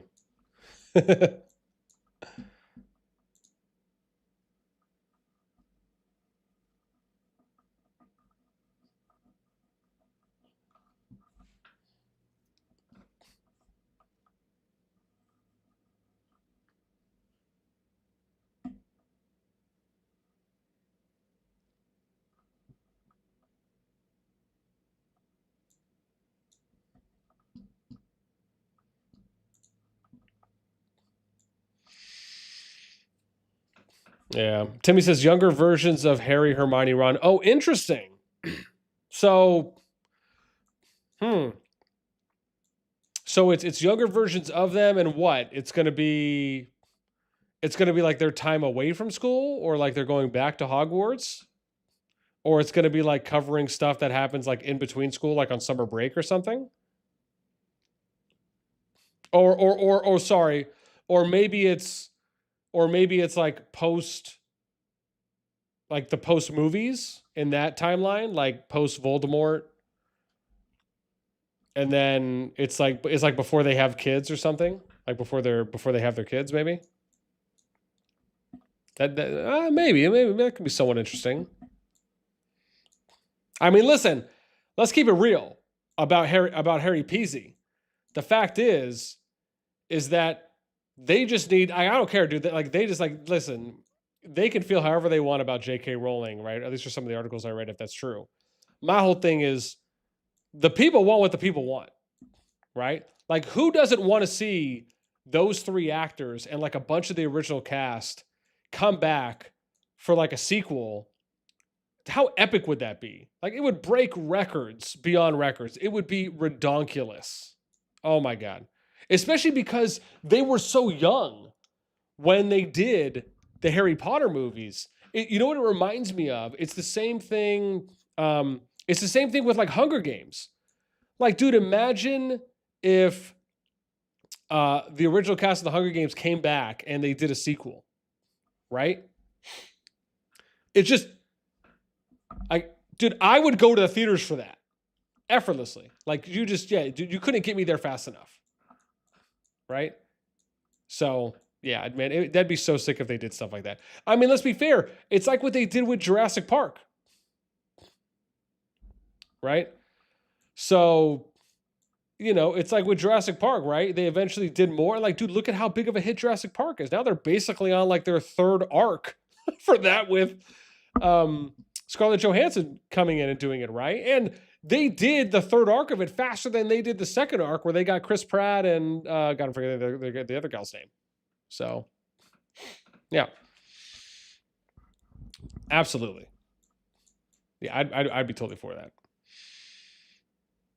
Queen says, I just categorize the movie as something different in my mind. Not everything in a book translates well to screen. Yeah, that's true. I mean, I think part of it is like you'd have to, I think what people often say is you'd have to make the movie a lot longer, right? Like you'd have to make the movie 3-4 hours long, maybe even longer than that, right? To really, if you really want to try and get it as close to. That was one of the reasons I respected Lord of the Rings so much, because the Lord of the Rings movies were like longer on average, especially if you watch the director's cut, which I watch all the director's cut for Lord of the Rings stuff, for Lord of the Rings movies. Yeah, man. It's just like, that's the thing. I could sit there and like, I wouldn't care if the movie's 4 or 5 hours long. I understand that may not be everyone's cup of tea, but if you're going to convert something and you're trying to keep it as close to like the source material as possible, I would not mind sitting down for that long to watch a movie. Maybe that's just me. Timmy says the picture posted was of them as like 12 years. Okay. Keyfix says they didn't give up. They're falling back to submit more ban requests. Oh my gosh.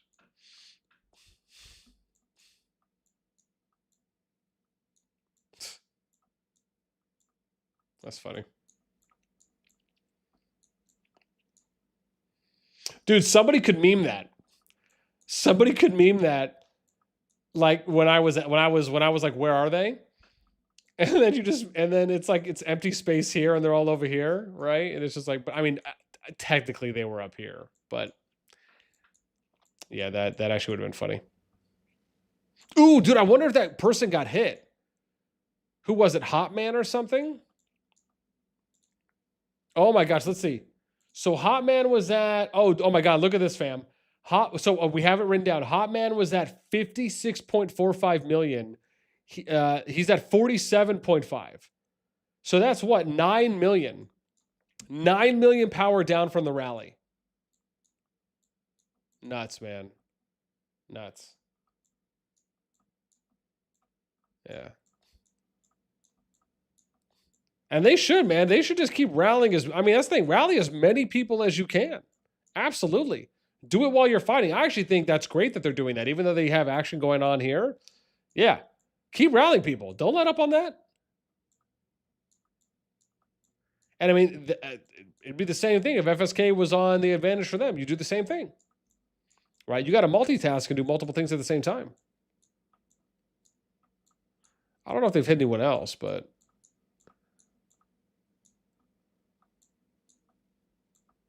yeah, dude.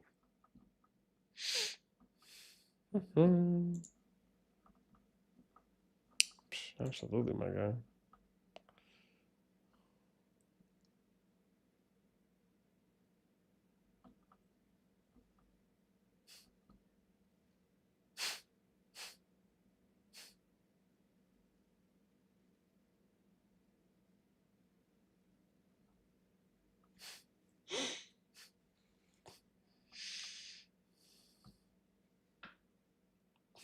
Yeah.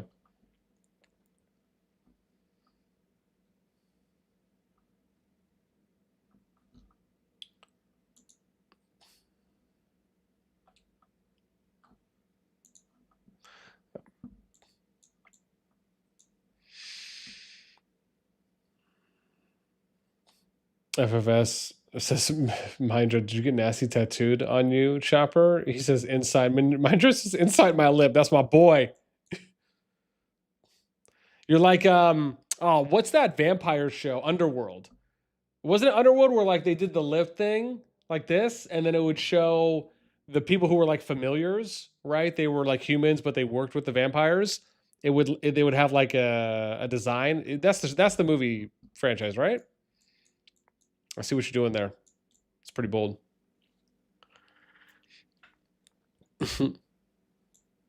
Sakura says, are you a fan of solo leveling as well? Dude, absolutely. Psh, who's not a fan of solo leveling? That's the real question. My God, dude. Season 2 was so peak. Oh, I can't wait for season 3. Like, see, like for me, solo leveling, and I'll say this, like I watch a lot of anime. I watch a lot. But solo leveling to me was, and I only did this once season 2 came out. Solo leveling for me is the only show, the only anime I have ever rewatched episodes of multiple times. The only anime I've ever done that with. Like I found myself rewatching the first. I probably rewatched the first episode like 4 or 5. I probably rewatched all the episodes at least 4 or 5 times, minimum, after they came out. And I've never done that with any other show, so I don't know what came over me. And I only did this for season 2, so yeah, season 2 was peak, absolutely. It crushed season 1, like not even a debate. Yeah, I mean, solo leveling probably. I mean, even just that. I mean, I would probably put solo leveling in my top 5, like action anime shows of just all time, just effortlessly.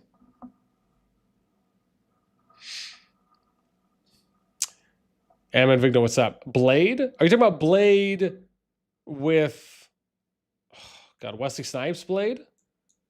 Like the IRL Blade? Is that what you're talking about? Where Ron Reynolds made an appearance in the third one?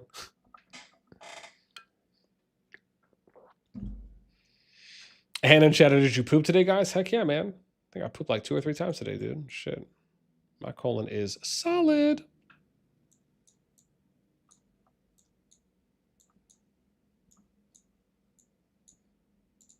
They're just chilling. Oh, dude. Oh, this is their tower, bro. Why did I think that this was the tower they were trying to destroy? Wow. Once they, oh my gosh, once they get this tower down. Yeah. I mean, I would still focus on clearing out the attackers. Absolutely. But I guess it's building, so it's like they have to get on it really at the end of the day to do anything against it.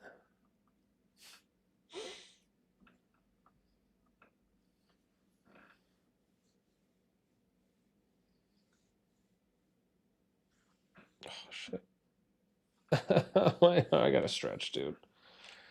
Oh my gosh. You know what I need to find? I was just thinking about this today. I need to find a good protein snack. And I'm still looking. I was thinking like, man, maybe couldn't I just find a bar? Like some kind of like a protein bar or something that I could do that's just like just smack jam full of protein, just like low on sugars, cholesterol, carbs, fat. That'd be great. But now I'm starting to think maybe I do just need to go the old fashioned way and just like buy individual ingredients and just make it like a protein snack that I can just do like midday. I feel like I might just have to do that. Yeah, because I started doing. I finally. So I've told you guys this before, but right, I've been going to this CrossFit gym for about 2 months now. It's every other week, pretty much that I go. It's like 8 days on, 6 days off. But that's just because I don't usually go to the gym when I have the kids, when it's my week with my kiddos, with my girls. But I'm trying to supplement that by like doing stuff at home when I have them. But I started thinking about this. I was like, man, maybe I need to start trying to take like protein, right? So I went to go and buy, I'm just trying it. I went to go buy like a case of protein shakes. So, and I did a bunch of research, I did a bunch of comparing for like on the nutrition label and stuff. So like the one I got, it's like super low sugar, low cholesterol, low fats. It's like 60% protein. I think it's like 30 grams per drink or something like that. So I've been doing one a day. And then I also started taking, and I've only done a little bit of research on this, and I don't know if anyone here works out, but I started taking, I think it's creatine, monohydrate is what it's called. Apparently, it doesn't work on everyone, and it's only if your body responds to it. But apparently, it's supposed to help with muscle growth and stuff. Eat crickets and grasshoppers. Yeah, right. So, and like I said, I'm just gonna try it. You know, I bought a container. I just want to see how it is. So it's supposed to last 100 days. So I figured, okay, I'll try. That's like 3 months worth.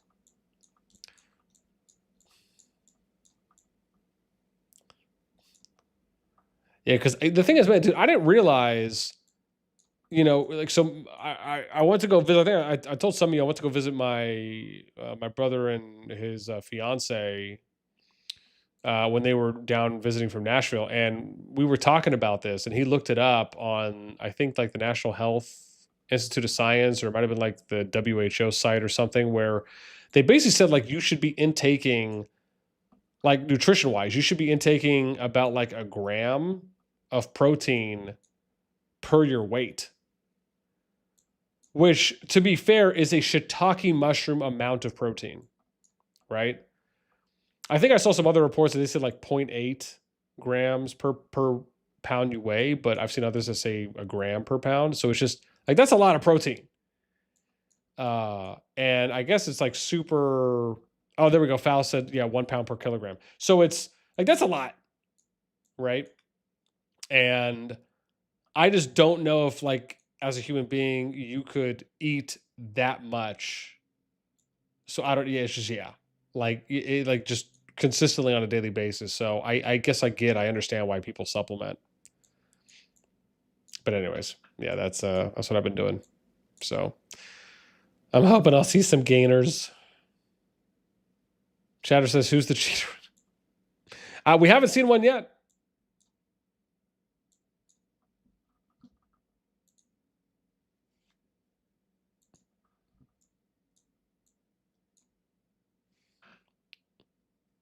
Who's the cheater?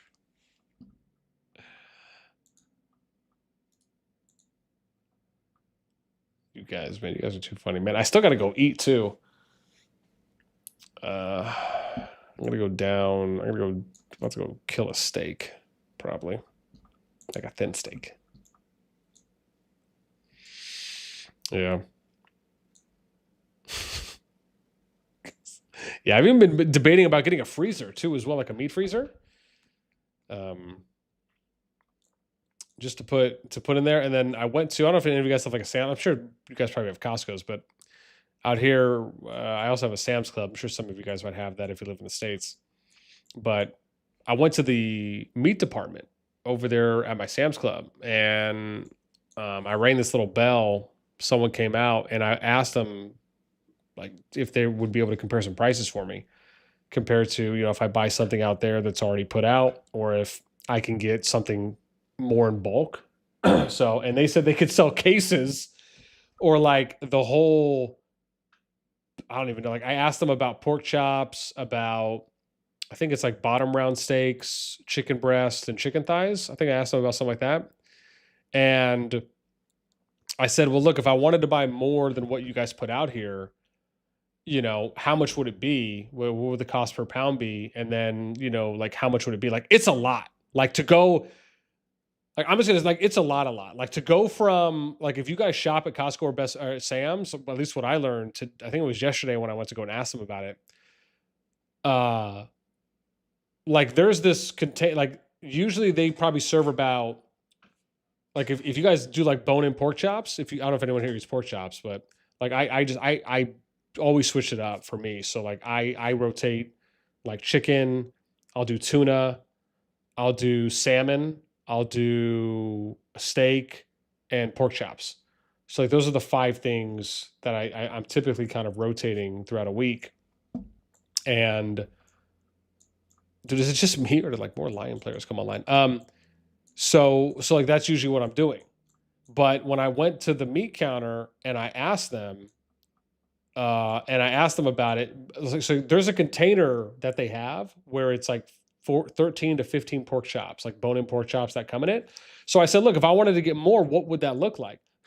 Dude, listen, the guy told me, he said, what would that look like? He said, multiply that by 10. I said, I'm sorry, excuse me? So it's cheaper, but I basically would have to walk out of there with like 150 pork chops. It's just, yeah, it's a lot. I didn't realize that it's scaled that much if I'm just picking something up from the meat area compared to, you know, but I guess. And then I asked him, I said, okay, well, what if I wanted to get some steaks? Like, you know, because usually like in these bottom round steaks, there's like 6 of them that come. He's like, oh, well, it would just be like 4 or 5 times that amount. Okay. I thought, okay, that's a little more reasonable. Right. And then I asked him, okay, well, what about the chicken thighs? And he's like, yeah, you could save some money on the chicken thighs if you bought in bulk. And I said, okay, well, you know, there's usually, you know, 15, 16 chicken thighs that come in a box. And he's like, yeah, you probably would get, I think he said like 7 or 8 times that. So I was like, oh damn, like that's a lot. That's a lot more. But the pork chop one was the one that like threw me for a loop. But I guess again, if I was to get a meat freezer and I can hold that much, why not? Especially if I'm saving some more money too as well. Chatter's like, sounds about right. Sounds right. Yeah. My address says, can you buy a cow? Is that a thing there? You know what? Maybe I haven't gone and looked around at any, you know, like specific butcher shops. We have them here, but I've never really gone to go and look and ask about that. So it's, yeah. I mean, I don't even know if there's a step above what they told me. I'd have to ask. So Cutter says one of them tried to ban the other one, so there is a cheater. Oh. Yeah. Stop. This guy's barking at the wind. Cheddar says, I don't know about cheating situation. I just show a list of a lot of number got banned. Oh, yeah. Yeah, that list from the announcement today. Are they still fighting down there?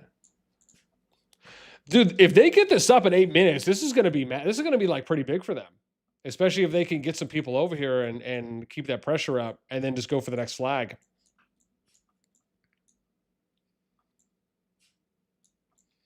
Yeah.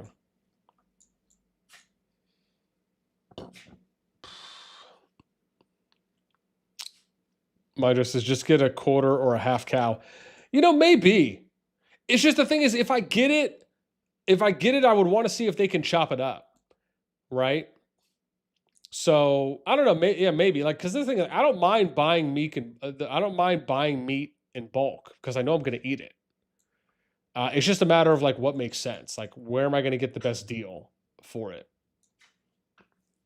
So because I'll package it, like I'll split it up, I'll package it, and then you know I'll organize it in my in my freezer if I was to get one for the garage.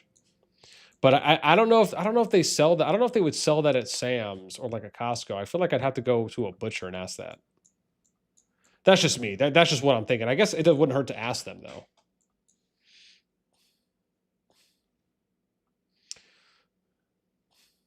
Okay. Oh, cool. Oh, and it says, why couldn't they put the name? Listen, I just would have liked if they would have put the full numbers. Because someone told me that I think Nuno was saying that they blanked out some of the numbers on them. I haven't looked at the link they provided. I think if there's a link there. But someone said that it wasn't the full numbers they provided for all of those accounts that got banned. Mine says that's cut. Oh, it is cut up. It's quarter the weight and it's. Oh, okay, nice. Well, yeah, maybe I should go ask them and see if they can beat the price for what Sam's can do. Maybe I need to ask them as well. Maybe I need to ask them as well. Like, how much is it? Like, how much are you giving me? Is it like a quarter of whatever or a half of whatever? Maybe I should ask them so that way if the butcher asks me, I can have a reference point. Oh, and it says, dude, Hot Man got rallied again? What? Oh, he's getting rallied again? Right, dude, they are just... Listen, man, Hot Man's going to be Cold Man soon. Yeah. Or maybe he's going to be burning hot, man, because this boy is... Because his building is burning with a sensational rally. Oh, gosh. Where's he at now? 44. Wow. Okay. So he had almost lost 9 million. I think he was at around 47 when we looked last. If that's right, he might be down about 2 to 3 million more now. Wow, dude, they're just not letting up on that guy. Listen, man, hit him up one by one. See right now, man, LioN is showing out. Mad respect. Crazy.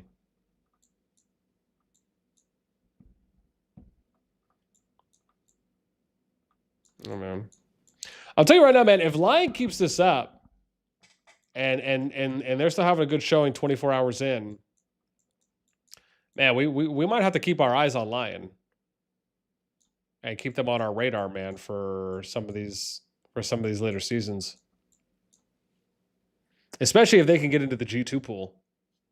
That might be cool to watch.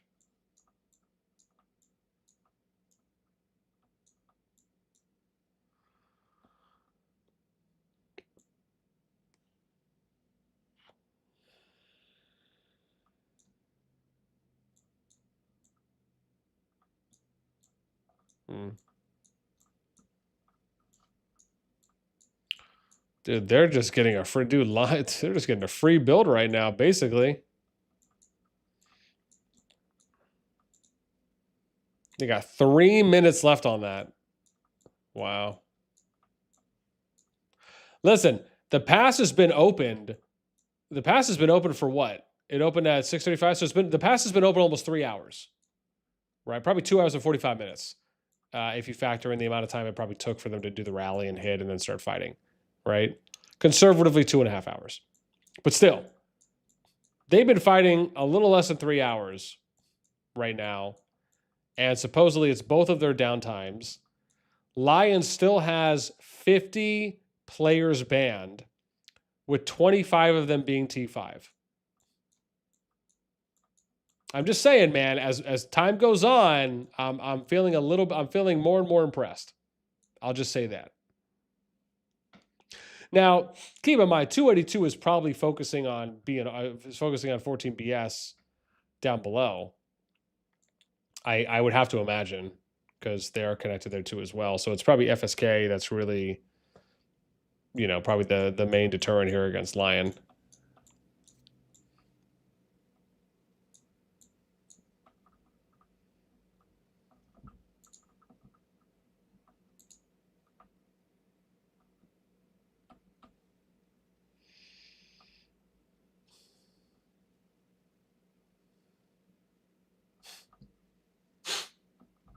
What?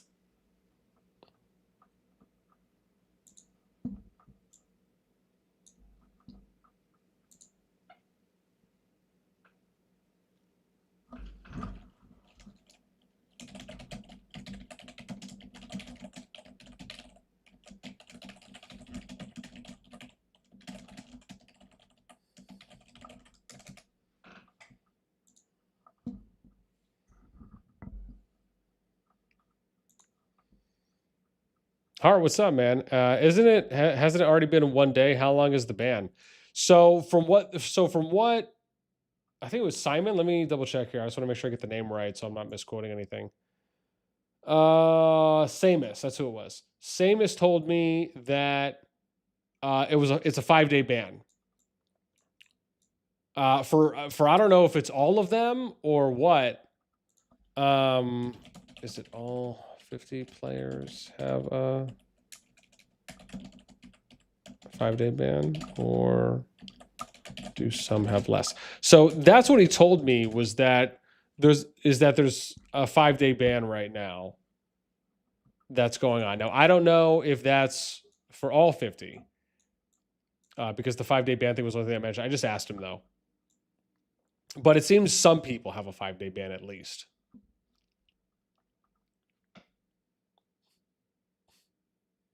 Demon, Demon from FSK.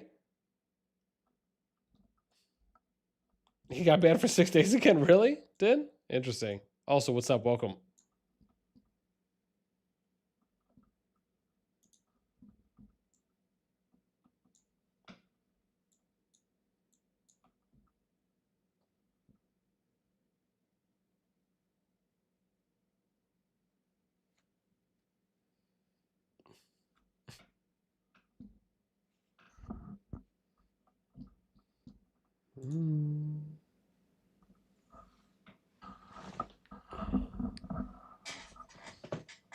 Oh, yeah, I probably should chill here in the corner, huh?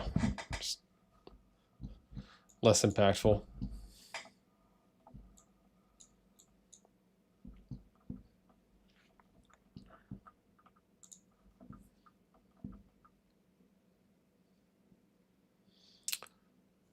Cutter says there's a few of us still being banned for 12 days. Wow. That's just wild, man. It's like you get unbanned, they mass report you again, then you're banned again for a longer period.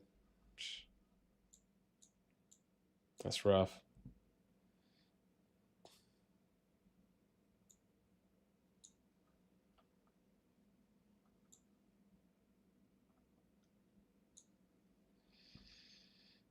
Faust says French people say demon to unbanned.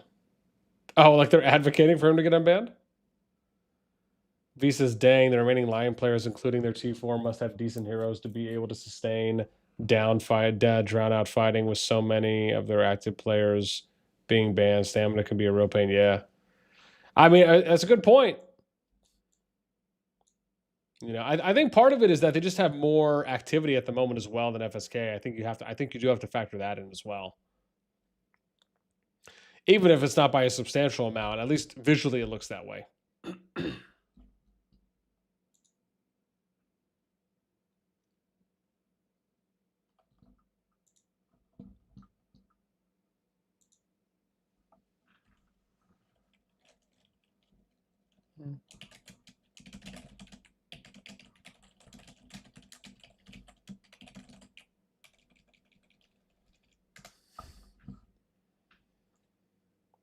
Let me see. Where's Mark? I think I told him like some of the stuff I would ask.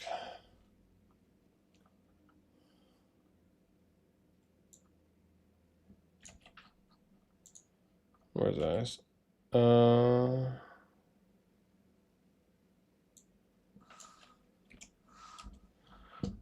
There we go.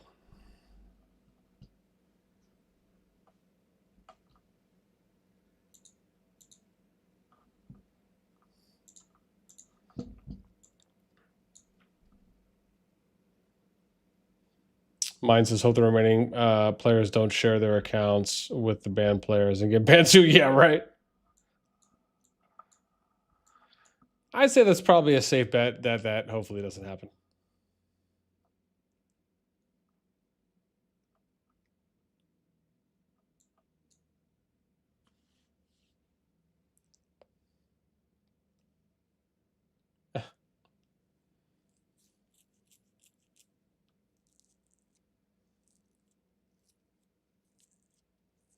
You know what I'm starting to realize? I feel like I need to get better at just making myself food earlier, so that way I can keep streaming.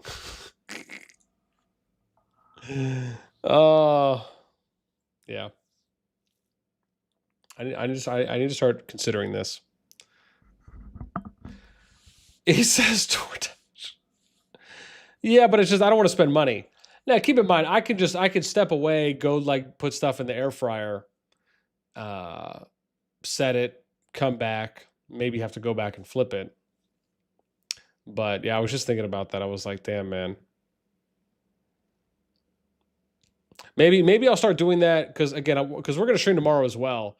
So maybe I'll do it tomorrow. I'll do that where it's like if it hits like 7:30, I'll just be like, look, I need to dip for a minute or two, and I'll just go like put the stuff to cook, so that way it can finish. I can grab it and then come back. So that way it's just short delays. Yeah, I mean, listen, man, we ain't all balling like that to DoorDash daily. Plus, that sounds pretty insane. It's pretty wild to do that. Don't get me wrong. If I was making decent money, I wouldn't mind doing some DoorDash. I don't know if I do it every day.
Dude, did they get this up yet?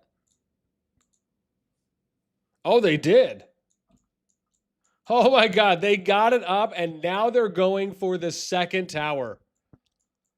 Oh, dude, look at that. And a bunch of LioN peeps already TP'd in. Wow. What a bunch of killers, man. Touche. I mean, dude, if they get this tower down and get one more up,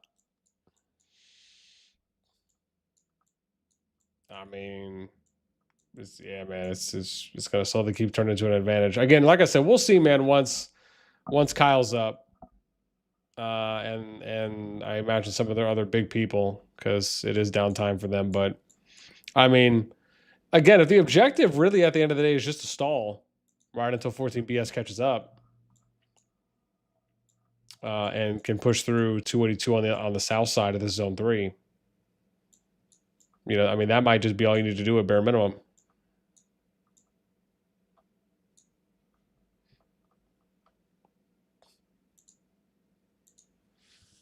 Ooh.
Yeah.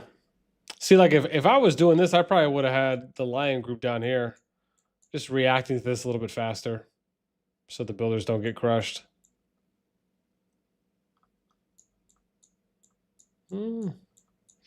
Cutters says we won't stop. They will face the reality that we are just better and more active, even with 50 bans. Maybe little will realize. There you go. Yeah, Cutter's got some fighting words, man. DoorDash recently quickly become a habit. Don't ask how I know. Yeah, yeah, man. Like I said, man, I don't. I couldn't even see the last time I ordered from DoorDash or Uber Eats. It might have been a month ago. It just, like yeah, like I don't mind every once in a while, right?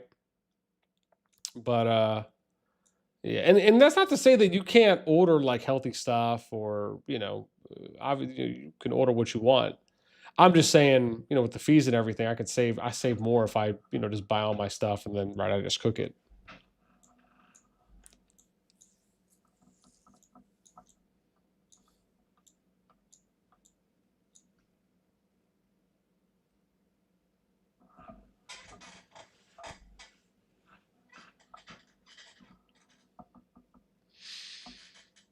Just fight until everyone's banned. There you go. We're not going to give up until every last one of us has been banned.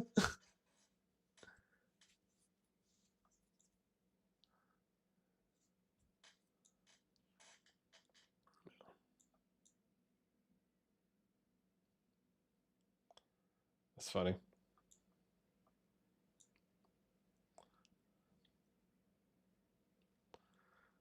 Oh boy.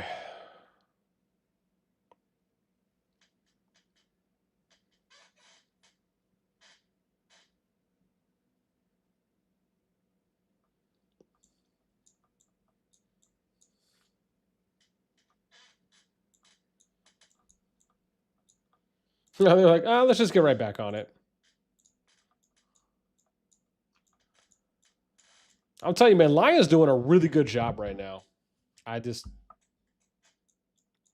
gotta give kudos, man. Gotta give kudos. Let's check in real quick on 14BS because I haven't looked down here yet. Oh, is CNN fighting them? Oh, damn! I didn't even see this. Oh my gosh! What is happening here? Oh wow! Oh wow! So CNN is wow. So CNN's fighting against K282. Oh wow! They almost got the Spire. Okay. We see you, CNN, putting in some work. Wow. And then, dude, they have like every single one of these towers getting pushed. Oh, so they got 2 towers up already. Oh wow. And then they're okay. Oh wow. So that was got 5 minutes left, and then 46 on that destroy. 22 on that one. I thought it was another one, right? Yeah. 2.5 on that. Okay. Wow. I mean, even if you just look at this is pretty nutty, dude. They're destroying 3, building 1, building roads, sending. Wow, that's a lot. That's a lot. I guess technically it's like a 3v2 really at this point, huh? Because didn't someone say, like, where's KL7? Are they fighting? Oh, they're over here. This is them, right?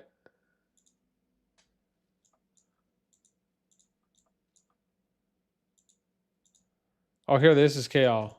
Oh, so they're in here. Are they trying to build over here to help? Oh, they're not. What's going on, dude? Are they just dead weight? Oh, this is them. Never mind. I'm sorry. So they are fighting. So this is KL7. I'm tripping. Why? I thought it was 282. Never mind. Okay, I see. So it is a 3v3 basically being fought out in one zone, essentially. Oh, Donnie says KL7 is barely keeping it 2v3. Yeah. Okay. Yeah, man. In that case, I'm curious what the sides are. Like, is the FSK side stronger than the LioN side? I'd have to look at the numbers. I haven't seen.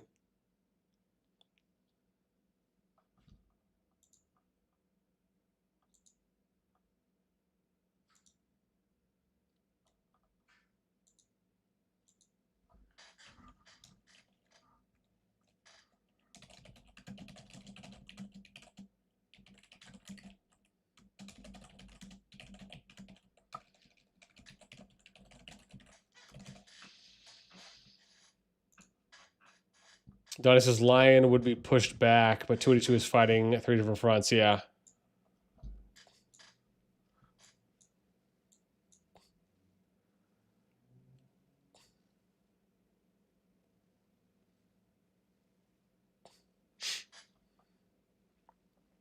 Yeah, I wonder how the matchup looks on paper. Again, I haven't pulled any stats for this, so I don't know. I'd have to check.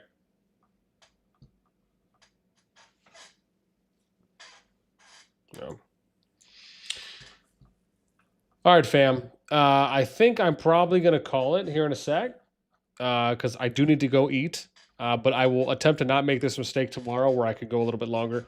To be honest, usually I'm trying to get in bed by 11 anyways. So, 10 to 10:30 p.m. usually is my cutoff. But, and that's just so I have enough time to stretch before I go to sleep. So, because I usually do my CrossFit workouts in the morning at about 7:30. Unless, I have the day off or something and I can just go to a later session. Anyways, with that in mind, as always, if you guys do want to get updates on when we go live, on when we have new content coming out, be sure to head over to the Discord. A link to that is in the pinned comment on the chat. I think I still have it pinned. I'm not sure now. I don't see anything. So if not, I will post it again real quick. So if you would like to join and get some updates, you're more than welcome to. When you do join, you can head over to the reaction roll. I'll just show that off real quick. I think I have it somewhere here. I don't know if it's going to populate for me. Otherwise, I'm going to have to load it back up. There we go. So when you join, you just go over to reaction roll. Again, if you want to get access to any of the content we put out. Again, if it's something like the YouTube content notifier live stream, you're more than welcome to. That's always something that can be done. And then again, tomorrow, so schedule updates. Tomorrow I'll be streaming again. Tomorrow I'm going to try and do it around the same time, around 6 p.m. That's the plan going forward for, what was tomorrow? Wednesday? So Wednesday, Thursday, Friday. Yeah. So for the next 3 days, the plan is going to be to stream at around the same time, 6 p.m. Eastern, which is 22 UTC in-game, over the next 3 days. There are massive wars that are going to be happening over the next 3 days. We still have to cover the mass banning announcement that was made on the official Discord. So there's a couple more things for us to do. So I'm going to be really excited for that. Hopefully, if this war is still going on too as well, we can continue covering this, especially as long as it's still active, of course. And then, as I said, there's going to be some Gen 2 Zone 3s that are opening. So we know there's going to be some more wars, some massive wars that are happening from the Gen 2 KVK Kingdom Pool. And that could be happening as early as tomorrow evening. If not, it's going to be on the 29th for Thursday. So you guys can definitely tune back in with us as we plan to cover that.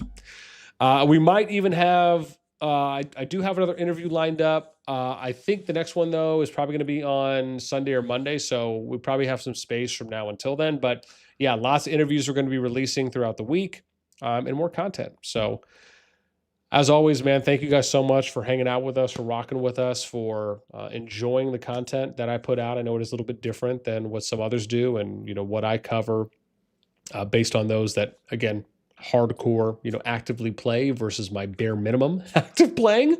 But it still means a lot that you guys like to hang out with us and that I'm able to give you something that you enjoy watching and tuning in for. So regardless if it is morning, afternoon, or evening, wherever you might be, I hope you have a good rest of the day, and we'll catch you in the next one. Take care.